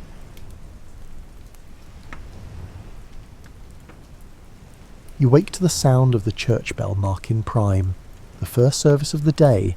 Though you're not particularly religious, you simply know it means the baker 3 houses down has already been at work for an hour. The smell of bread reaches your window, yeasty and warm, cutting through the cooler air that still holds last night's dampness. You stretch beneath your wool blanket, feeling the familiar lumps in your straw mattress, and consider the day ahead. Your village of about 200 souls operates under laws so local that the next village over, just 3 miles distant, does completely different things. This might sound chaotic, but it actually works beautifully. Like having a coat tailored specifically for your body rather than trying to squeeze into something made for someone else's frame. The manorial court meets once a month in the Lord's Hall, and while he technically presides, most decisions come from 12 men chosen from among yourselves. People who know exactly whose cow trampled whose vegetable patch, and whether it was a genuine accident or a long-standing grudge. Last month, Thomas the wheelwright left his pile of oak strips blocking the common path for 5 days. Everyone had to walk around it, which meant stepping into the muddy ditch or squeezing past old Widow Margaret's fence, where her geese lurk like feathered bandits.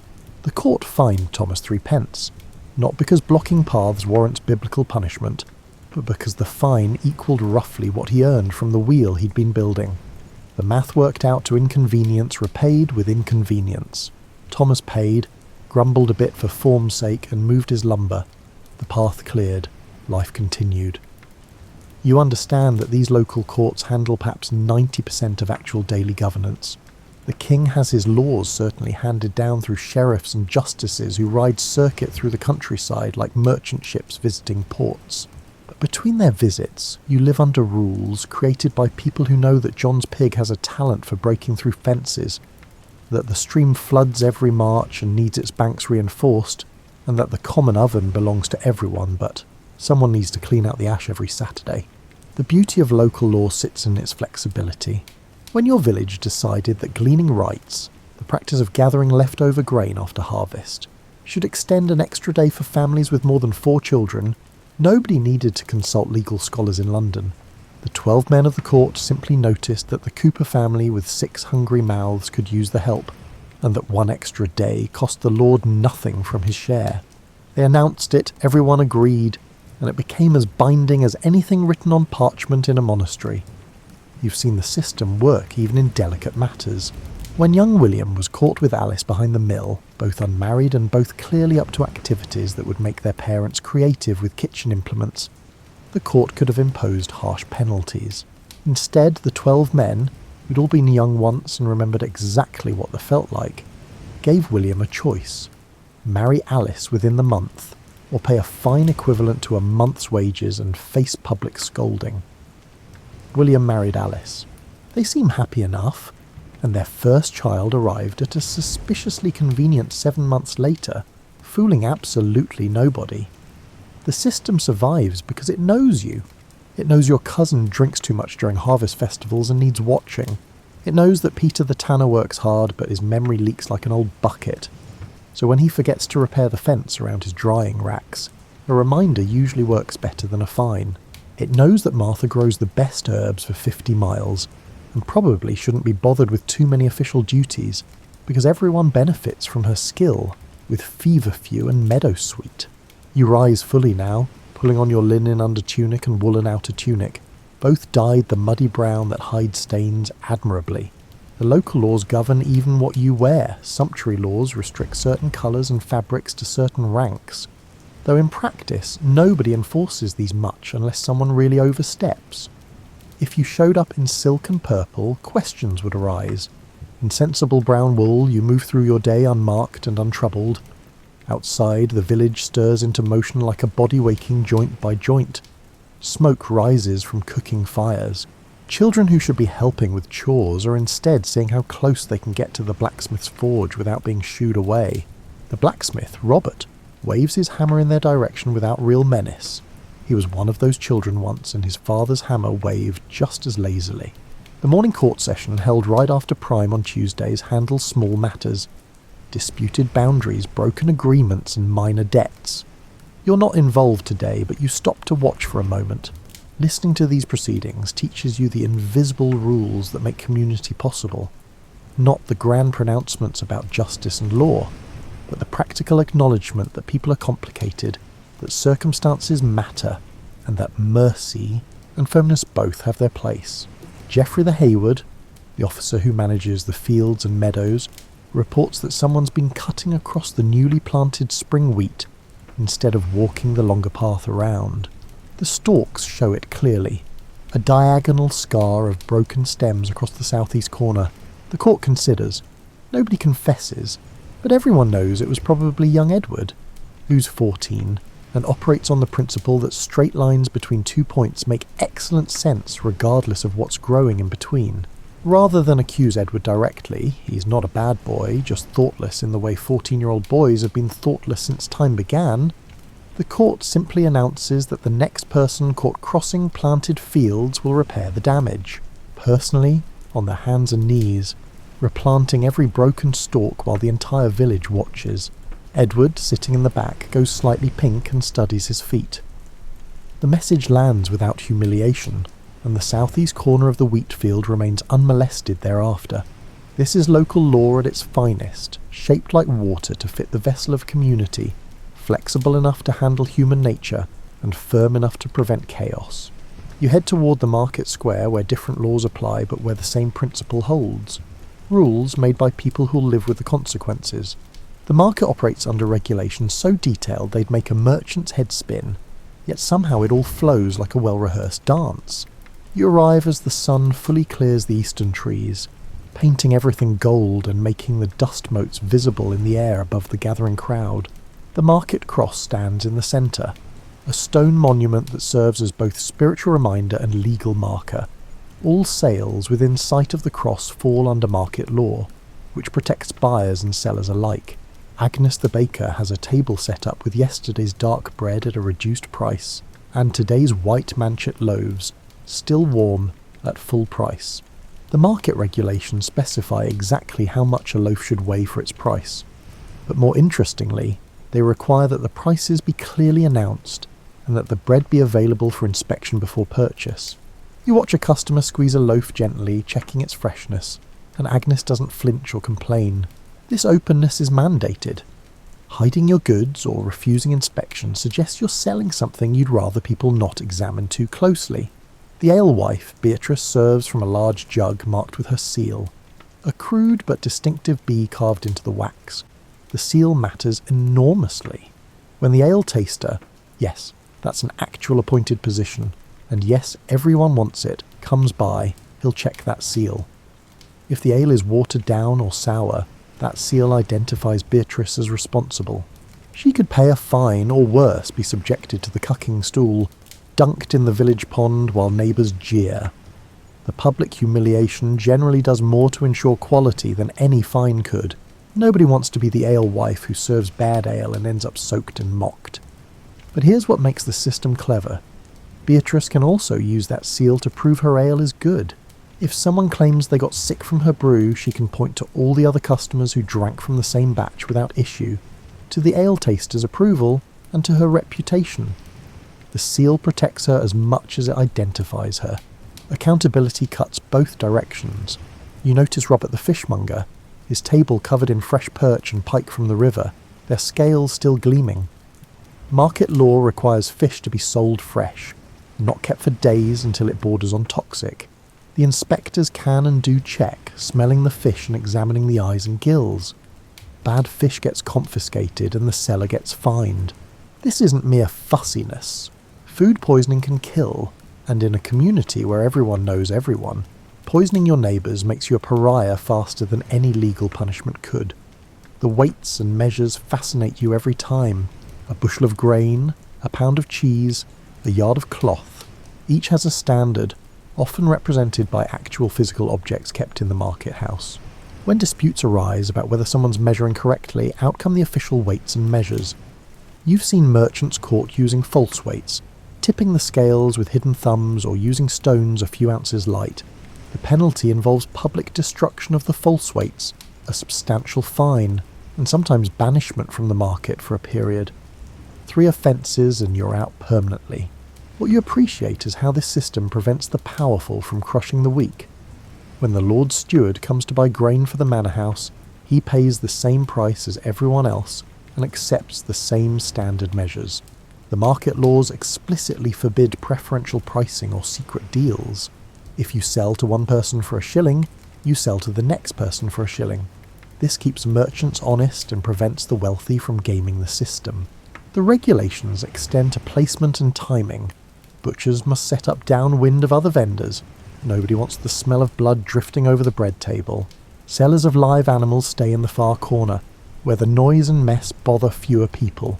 The market runs from sunrise to mid-afternoon no longer, giving everyone equal access to the best goods rather than allowing early risers to monopolise everything. You watch a dispute unfold with the practised calm of someone who's seen this before. A customer claims the cloth merchant shorted her on her purchase of linen. She paid for 3 yards and believes she received only 2 3/4. The cloth merchant insists his measuring stick is accurate. The market bailiff, a sturdy woman named Joan who tolerates exactly zero nonsense, produces the official yard measure. They remeasure the cloth publicly, right there on the table. The customer was right.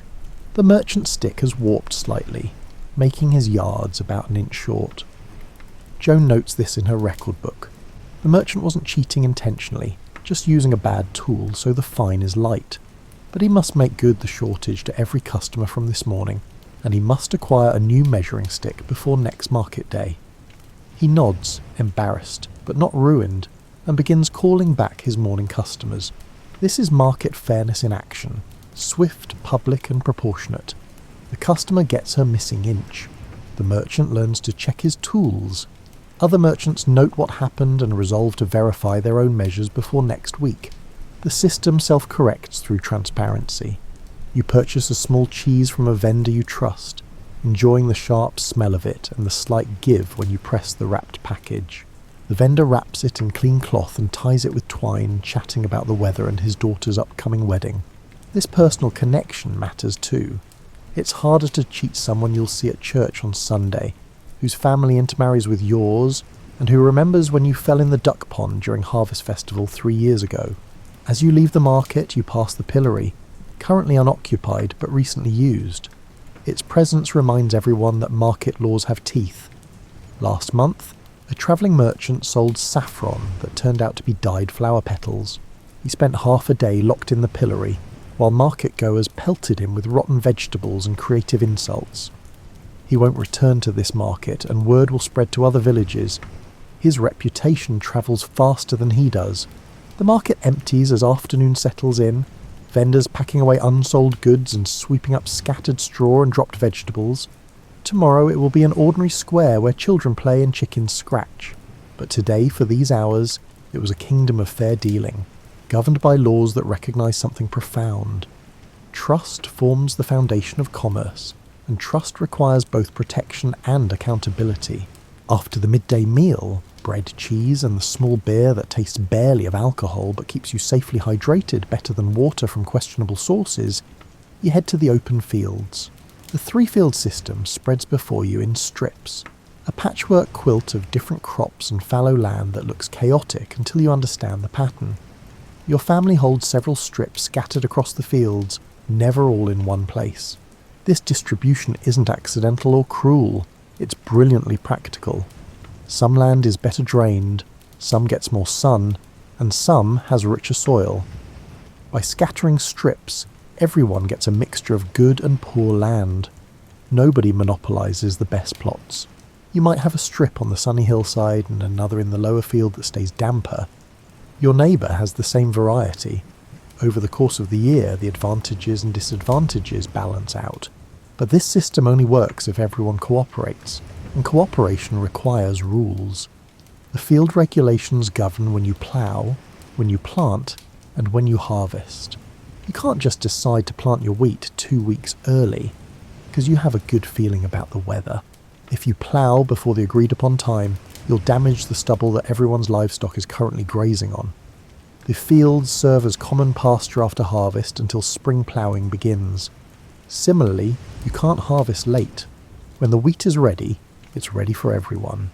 Leaving your strips standing while others harvest invites birds and mice to feast on your grain and then move to your neighbour's strips.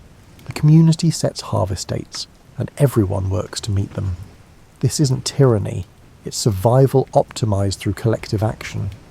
The water meadows present an even more complex challenge. The stream that runs along the western edge of the fields can be diverted through a series of channels to irrigate the meadows, promoting earlier and richer grass growth for hay. But the channels need maintenance, and the water needs fair distribution.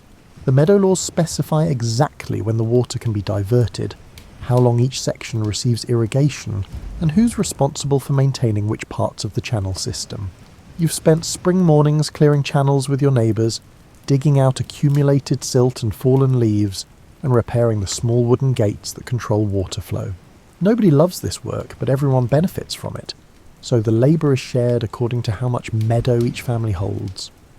More meadow means more channel clearing duty, a simple proportion that feels fair because it is fair. The commons represents perhaps the most delicate balance of shared responsibility. The common pasture, where everyone's livestock graze together, operates on a stinting system. Each family is allowed a certain number of animals based on how much land they hold in the open fields. You can't just keep adding animals because you feel like it. Overgrazing destroys the commons for everyone, turning productive pasture into bare dirt that erodes in the rain. The Hayward walks the commons regularly, counting animals and checking the condition of the grass. If someone exceeds their stint, the extra animals get impounded until a fine is paid. This seems harsh until you consider the alternative. Without limits, the greediest person destroys the resource for everyone, a tragedy that plays out in countless variations whenever shared resources meet human nature unchecked. You watch your neighbour's son driving their cow to the common pasture, a scraggly beast with a wonky horn and a personality like a thunderstorm. The boy carries a willow switch but barely uses it. The cow knows the routine. They've walked this path every morning since spring arrived. The cow will join the others, all mixing together regardless of who owns which animal, and each owner trusts that the system works, that their cow will return at day's end. This trust isn't blind faith. The cowherd, hired collectively by the village, tends all the animals together. He's responsible for keeping them from wandering into the growing crops, from falling in the stream, and from getting tangled in the woods. If a cow goes missing or gets injured through his negligence, he pays compensation, but he also earns a decent wage and the respect of his neighbours, because good cowherding keeps everyone's wealth, embodied in these animals, safe and productive. The field laws extend even to gleaning, the practice of gathering leftover grain after harvest. The poor and the elderly have the right to glean, but only after the main harvest is complete, only during certain hours and never in a way that damages the stubble needed for livestock. These rules protect both the gleaner's access to food and the landholder's interests.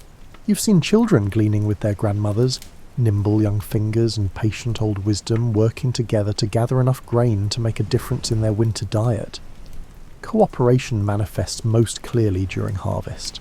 Your wheat is ready when your neighbour's wheat is ready. Everyone helps everyone else, moving from strip to strip in a coordinated wave of scythes and binding and stacking. You spend a day cutting wheat in John's strips, and later John spends a day cutting yours. The labour exchange isn't tracked with painful precision. If you cut for 6 hours and someone cuts for you for 5, nobody breaks out an abacus. It balances over time, over seasons, and over years. This mutual aid extends to emergencies. When fire destroyed half of Thomas's barn last summer, the community rebuilt it together, each family contributing labour, timber, and thatch according to their means. Thomas didn't ask. The help simply materialised like morning dew. This is how village life survives, by recognising that individual disaster can strike anyone, and collective response benefits everyone by maintaining the community's overall productivity and stability. The field regulations, the stinting system, the cooperative labour, none of this is written in elaborate legal codes. Most of it exists in collective memory, passed down through generations with small adjustments as circumstances change. When the climate shifted slightly and the growing season lengthened a few days, the community adjusted the planting dates without needing a royal proclamation. The system adapts because the people who live under it understand both its principles and its purposes.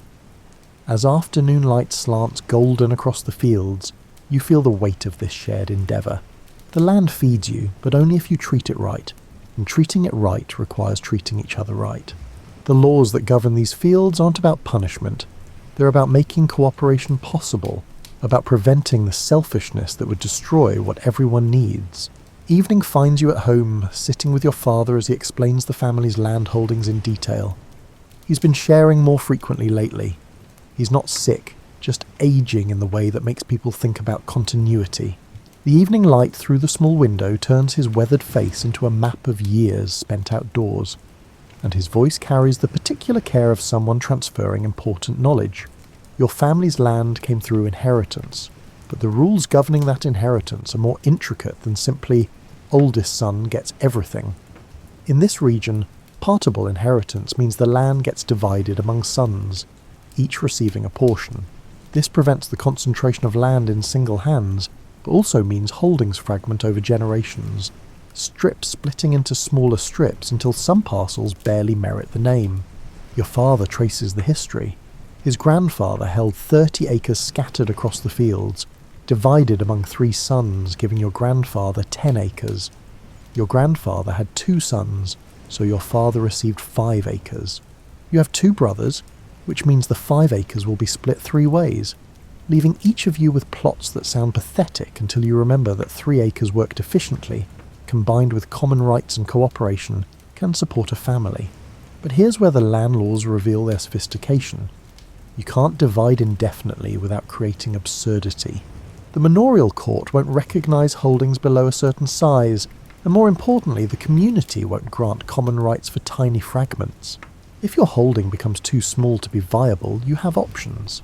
Purchase more land, marry someone with land, or accept that one brother takes the agricultural portion while others learn trades or seek employment elsewhere. Your oldest brother, the practical one, will likely take most of the land. You've known this for years and don't resent it. You're more interested in the woodworking skills you've been developing, and the village needs a good carpenter more than it needs another mediocre farmer. Your youngest brother is already working with the tanner, learning a trade that makes him hold his breath and wrinkle his nose, but also promises steady income. The laws also protect widows in ways that surprise people who think medieval life was universally harsh to women. Your mother, should she outlive your father, gets the dower right, usually a third of the family's land for her lifetime. She can't sell it, but she can work it or rent it out, ensuring she doesn't become destitute. This law recognises that women who've spent decades helping build a family's prosperity deserve security in their old age. Land tenure itself comes in varieties. Freehold, which your family doesn't have, offers more rights and fewer obligations.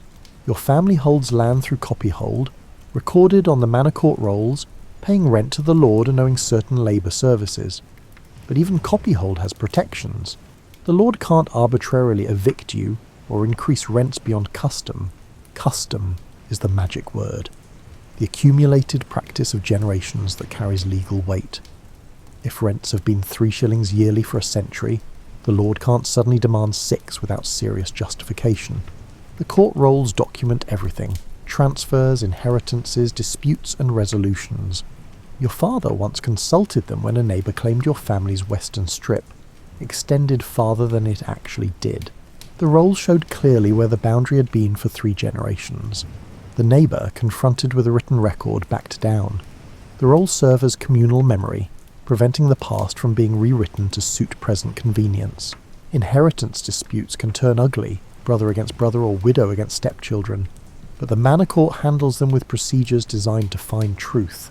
Witnesses testify about what they remember, who worked which land, who paid which rents, and what the deceased intended. The 12 men of the jury often include people old enough to remember decades back.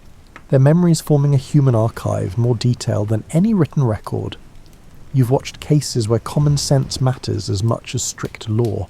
When old William died, leaving land to his nephew instead of his son, the son being a notorious drunk who'd already sold everything portable for drinking money, the court upheld the bequest. The law prefers direct descent, but it also recognises that handing land to someone who'll immediately lose it helps nobody. The nephew got the land. The son got an annual allowance of grain, enough to keep him fed but not enough to trade for drink. Harsh perhaps, but protective of both the family's legacy and the son's basic welfare. The complexity of land law reflects its importance. Land is wealth, security and identity. Your family's strips have been worked by your ancestors for generations. The same soil, the same seasons. This creates a connection that goes deeper than ownership. It's a relationship, almost kinship with the earth itself. The laws protecting land rights recognise this depth, treating land not as a mere commodity, but as an inheritance in the fullest sense, something received from the past and held in trust for the future. Your father finishes his explanation as twilight deepens. You understand now what you're inheriting isn't just dirt and crops. It's a place in an ongoing story, a role in a community, and a responsibility to maintain what was built and to pass it forward, improved if possible, undamaged at minimum. The laws governing land ensure that this transfer happens fairly, that rights are protected, that disputes are resolved without violence, and that the cycle continues. The church bells mark time's passage with sounds you've heard so often they're almost part of your heartbeat. Matins in the deep night, lauds at dawn, and prime, terce, sext, none, vespers, and compline dividing the day into segments that organise work and rest. But beyond religious observance, these bells enforce something revolutionary: mandatory rest. The Sabbath laws aren't merely suggestions. Sunday work is forbidden except for absolute necessities: feeding animals, tending the sick, and preventing imminent disaster. You can't plough, can't harvest, can't trade in the market, and can't even do extensive cooking. The penalty for Sunday work varies from fines to public penance, and the community enforces it with surprising vigour. This seems restrictive until you consider what it prevents: the endless grind that would otherwise consume every day of the week. Without enforced rest, the most driven, or most desperate, would work continuously, pressuring everyone else to keep pace or fall behind. The Sabbath law creates collective permission to stop, to rest, and to exist for a day without productivity defining your worth. Beyond Sundays, the calendar blooms with feast days, saints' days, major holy days, and local celebrations. Your region observes perhaps 40 or 50 days of required rest annually, in addition to every Sunday. This approaches a third of the year. Modern people hearing this often express shock. Medieval peasants had more mandatory time off than many contemporary workers. The feast days serve multiple purposes. They're religious observances certainly, but also pressure release valves, community gatherings, and markers of time's passage. Michaelmas means rent is due and harvest should be complete. Christmas marks winter's depth and the year's turning. May Day celebrates spring with dancing around the maypole and enough flirtation to make the priest deliver his annual sermon about moderation and dignity, which everyone listens to politely before returning to their revelry. The laws governing feast days try to channel celebration away from destructive excess. Drinking is expected and tolerated, but fighting draws swift penalties. The May Day games, wrestling, racing, archery, have rules and referees precisely because young men competing for glory and female attention can quickly escalate from friendly contest to actual violence. The community permits high spirits but draws firm lines at genuine harm. Work time itself has rhythms encoded in law and custom. The agricultural calendar determines when fields need attention, but within that framework the laws specify work hours and conditions. Harvest work might run from dawn to dusk during the critical weeks, but regular field work maintains more moderate hours. The lord can demand labour service from his tenants, but even that has limits. So many days per year, specific tasks and reasonable hours. The guild regulations, which you'll encounter if you pursue carpentry seriously, specify apprentice and journeyman working conditions even more precisely. Apprentices can't be worked from absolute dawn to total darkness year-round. They need time for meals, for rest, and for church attendance. Masters who abuse apprentices face guild discipline, including losing the right to take future apprentices, a severe penalty that threatens their trade's continuity. Even daily work rhythms have customary breaks. Mid-morning sees a brief rest and perhaps weak ale or bread. Midday brings the main meal break, a substantial pause that recognises human beings aren't draft animals. Mid-afternoon might bring another brief respite. These breaks aren't legally mandated in the same way the Sabbath is, but custom enforces them almost as firmly. A master craftsman who drove workers without reasonable breaks would find himself short of workers, as word spread and people sought employment elsewhere. The curfew bell marks day's end, a signal that fires should be covered or extinguished, and that people should retire to their homes. This serves practical fire prevention. Uncovered fires in wooden buildings surrounded by thatch create obvious risk, but also reinforces rest's importance. Night is for sleep, or at least for quiet activities that don't disturb neighbours. The laws against nighttime noise recognise that sleep deprivation makes people irritable, unproductive, and more prone to conflict. You've experienced the blessing of enforced rest during particularly exhausting harvest seasons. By Saturday evening every muscle aches and you'd gladly collapse and not rise for a week. Sunday's enforced idleness feels less like restriction and more like salvation. You attend church, eat well, perhaps visit with friends or family and let your body recover. Monday's work begins from a place of rest rather than accumulated exhaustion. The pattern of work and rest, encoded in bells and calendars and community expectation, creates sustainable rhythm. You can work intensely when needed because rest is guaranteed. You can celebrate feast days fully because work time is protected. The laws prevent the extremes that destroy both productivity and humanity.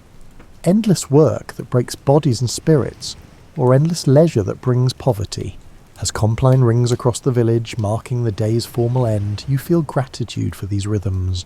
Tomorrow will bring work, certainly, but it will also bring the midday meal with your family, the late afternoon pause to drink cold water from the well, and the evening when you can set aside tools and simply exist.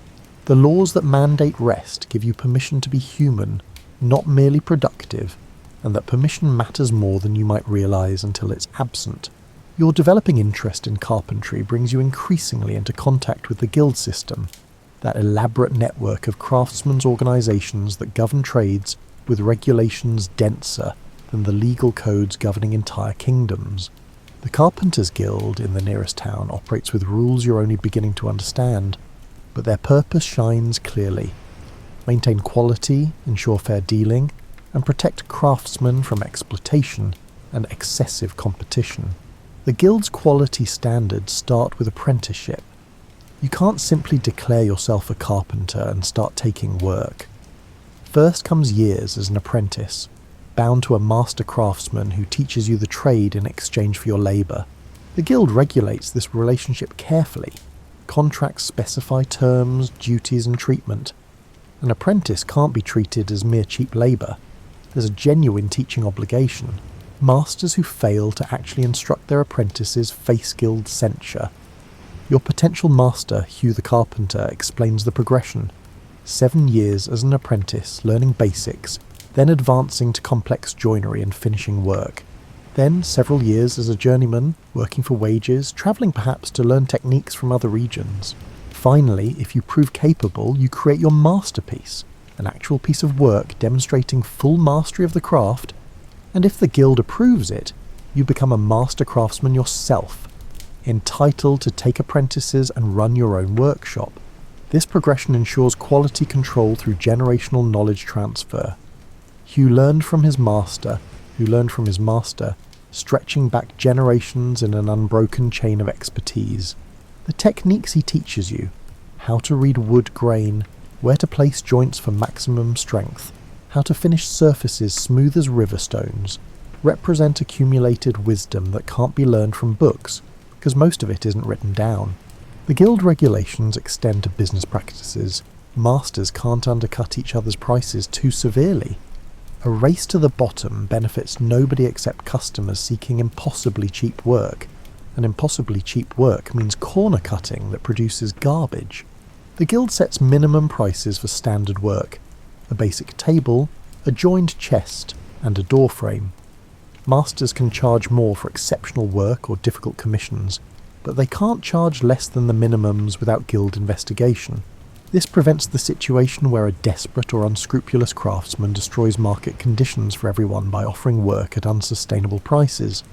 It also protects customers from the false economy of cheap goods that break or fail quickly. A table built to guild standards lasts generations. Yes, it costs more, but measured over its lifespan it's actually cheaper than repeatedly replacing shoddy furniture. The guild also regulates working hours and conditions, maintaining the balance between productivity and sustainability. Craftsmen work by daylight, not by expensive and unreliable candlelight that strains eyes and increases fire risk. They observe Sundays and feast days like everyone else. They take apprentices only in numbers they can actually teach. The ratio is usually specified, perhaps 2 apprentices per master, preventing large workshops that become mere production factories rather than teaching environments. Quality inspection happens regularly. Guild officers visit workshops, examining work in progress and finished pieces. Substandard work brings warnings, then fines, then potentially exclusion from the guild. A death sentence for a craftsman, since non-guild members can't legally practice the trade in the town. This might sound harsh, but it maintains reputation. When you purchase guild-certified carpentry, you know you're getting quality work. The guild handles disputes between masters and customers through internal procedures. If you commission a chest and claim the craftsmanship is poor, the guild investigates. They examine the chest with expert eyes that see what you might miss, but also catch genuine defects you might not notice. If the work is indeed substandard, the master must remake it without additional charge. If your complaint is unfounded, you wanted oak but paid for pine pricing, for example, the guild explains this, and you pay what you owe. You tells you about a case where a master claimed a customer damaged a finished table, and then demanded free repairs. The guild investigated, found that the damage actually represented poor joinery that failed under normal use, and required the master to repair it and refund part of the original cost. The master's reputation took a hit. His prices dropped slightly for the next year until he proved the quality problem was an aberration rather than a pattern.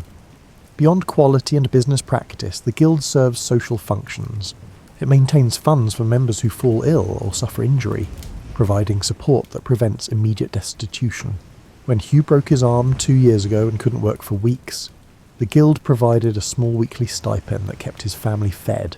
He's paying it back gradually through increased guild dues, a system that spreads risk across the entire membership. The guild also handles the charitable aspects expected of medieval organisations. They maintain a chapel, fund masses for deceased members, provide dowries for daughters of impoverished members, and support widows of masters. This social safety net isn't comprehensive, but it's more than nothing, representing recognition that a guild is a brotherhood, not merely a business association. The regulations you're learning might seem restrictive.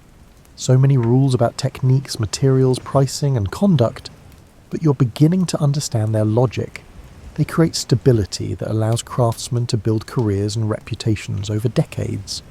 They protect quality in a world without modern consumer protection laws.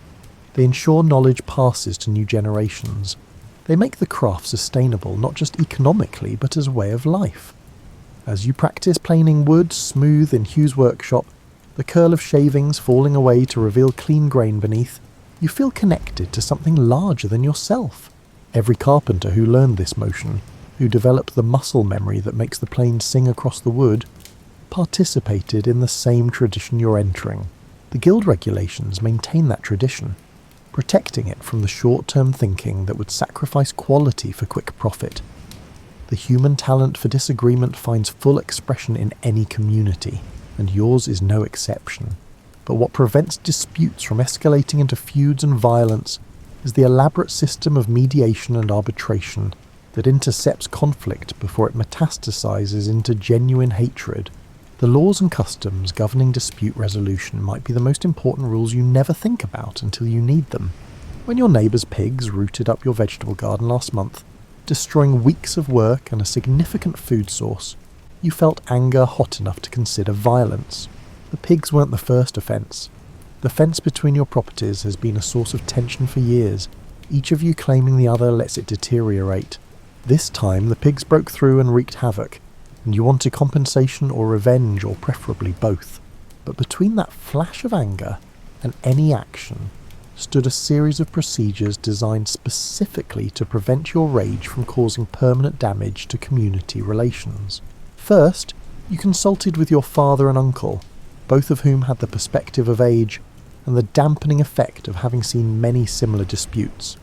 They agreed you had a legitimate grievance, but counselled against confrontation. Instead, they suggested a formal complaint to the manorial court. Before the court date, something interesting happened. 3 neighbours independently approached both you and the pig owner, Peter, suggesting informal mediation. This wasn't official legal procedure, just community members who understood that festering resentment poisons everyone nearby, like bad air from a swamp. They volunteered to hear both sides and suggest a fair resolution. The mediation took place in the church, neutral ground where the sacred space subtly encouraged honesty and restraint. You explained the damage, the pattern of fence neglect, and your frustration. Peter explained that his pigs had been more adventurous lately, that he'd been ill and fallen behind on maintenance, and that he couldn't afford extensive compensation, but wanted to make things right. The mediators listened, asked questions, and suggested a solution.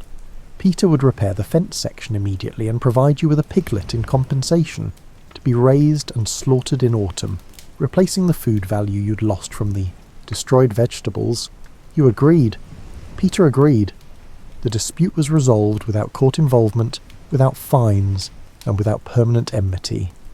You still don't particularly like Peter, but you don't hate him, and come autumn you'll have good pork. The mediation process channeled conflict into resolution through community pressure toward reasonableness. Not all disputes resolve so easily. The Manor Court handles harder cases, operating with procedures that balance formality and flexibility. When Thomas claimed that William owed him wages for help during harvest, but William insisted he'd already paid, the court couldn't determine the truth through simple investigation. It became one man's word against another's. The solution involved compurgation, an ancient practice where each party gathered oath helpers, respected community members willing to swear to the person's truthfulness. William found 6 neighbours willing to swear his oath, that he'd paid as promised. Thomas found only 3. The court ruled for William, not necessarily because he was telling the truth, but because more people trusted his word. This seems arbitrary until you consider the social dynamics. To find oath helpers, you need a reputation for honesty. People won't risk their own reputations by swearing for liars. The system incentivizes truthfulness over time because your reputation becomes your most valuable asset. The court also handles conflicts through trial by jury. Those same 12 men who make most manorial decisions. They know the disputants, the history, and the context. When Geoffrey sued Edmund for damage to borrowed tools, the jury didn't just examine the tools. They considered that Geoffrey lends tools freely to everyone, and Edmund tends to be careless with borrowed items. They ruled Edmund must repair or replace the tools and pay a small additional fine for being, essentially, habitually irresponsible with other people's property. The genius of local dispute resolution lies in its integration with community life. The jurors who judge today's dispute might be tomorrow's disputants. This creates incentive to be fair, to consider how precedent might affect them later, and to avoid arbitrary or harsh rulings that could return to haunt them. It's justice tempered by the knowledge that everyone continues living together afterward. For more serious matters, assault, major theft, disputes the Manor Court can't handle, royal courts exist, with justices who travel circuits hearing cases, but community preference runs strongly toward local resolution. Royal justice is expensive, slow, and often more focused on fines that enrich the king than on resolving the actual dispute. Local mediation and manor courts cost little, act quickly, and focus on restoring peace rather than extracting revenue. You've noticed that the most effective deterrent against wrongdoing isn't harsh punishment, but rather the certainty of social consequences. When Margaret was caught stealing bread from Agnes's table in the market, the legal penalty was relatively light. A small fine and brief time in the pillory, but the social penalty was severe. Everyone knew, everyone talked, and Margaret's reputation for honesty evaporated. Months later, people still treat her with caution, count their change carefully when she's around, and don't leave valuables unguarded in her presence. That social scarring hurts worse and lasts longer than any physical punishment. The system succeeds because it recognises conflict's inevitability while channeling it into non-violent resolution. The rules provide procedures, cooling off periods, and third-party intervention. The community provides pressure toward reasonableness, witnesses who remember what actually happened, and oath helpers who stake their reputation on truth. Together, these prevent most disputes from escalating into violence or permanent division. As evening settles and you repair the fence section that contributed to the original pig incident, you reflect on how close you came to making things worse through anger. The mediation system saved you from yourself, from the cycle of retaliation that destroys communities. You still don't love your neighbour, but you found a way to coexist, and sometimes that's victory enough. The final insight about medieval law reveals itself slowly, like dawn rather than lightning. These systems work because they play the long game, prioritising stability and continuity over short-term optimization. The rules you've explored, local courts, market regulations, shared field systems, inheritance laws, work rhythms, guild standards, dispute resolution, all aim at the same goal. Communities that survive generations because they balance individual needs with collective welfare. Consider how different this is from pure profit maximization. A merchant could make more money by using false weights, but he'd be caught, punished, and excluded. Better to make slightly less and trade for decades with a solid reputation. A craftsman could produce cheap goods quickly, undercutting competitors, but guild regulations prevent this race to the bottom. It's better to produce quality work at fair prices and build a client base that returns for generations. The agricultural system particularly demonstrates long-term thinking. The three-field rotation, winter crops, spring crops, and fallow, maintains soil fertility across years and decades. You could plant all fields every year and harvest more initially, but you'd exhaust the soil within a generation. The laws enforcing rotation sacrifice short-term gain for long-term sustainability. Similarly, the common pasture stinting system prevents overgrazing that would destroy the resource. You could run extra animals this year and profit, but the commons would deteriorate, harming everyone, including yourself, eventually. The laws limit present consumption to preserve future availability. This requires thinking beyond immediate gratification, trusting that restraint now means abundance later. Inheritance laws that provide for widows and divide land among children might seem economically inefficient compared to primogeniture, giving everything to the eldest son, but they maintain social stability. Younger sons with no prospects become bandits or mercenaries, destabilizing regions. Widows without support become desperate, burdening the community. Spreading resources, even if it means smaller individual holdings, keeps more people invested in peaceful stability. The mandatory rest days seem counterproductive to productivity until you consider sustainability. Humans who work to exhaustion produce less overtime than well-rested humans. The Sabbath and feast days prevent burnout, maintain health, and provide pressure relief that prevents social unrest. A community that celebrates together builds bonds that help it weather crises together. Guild regulations restricting competition and maintaining prices seem anti-competitive, but they ensure craftsmen can afford to maintain quality and train apprentices properly. A race to the bottom produces cheap goods and poorly trained workers, degrading the craft across generations. It's better to limit competition slightly and maintain high standards indefinitely.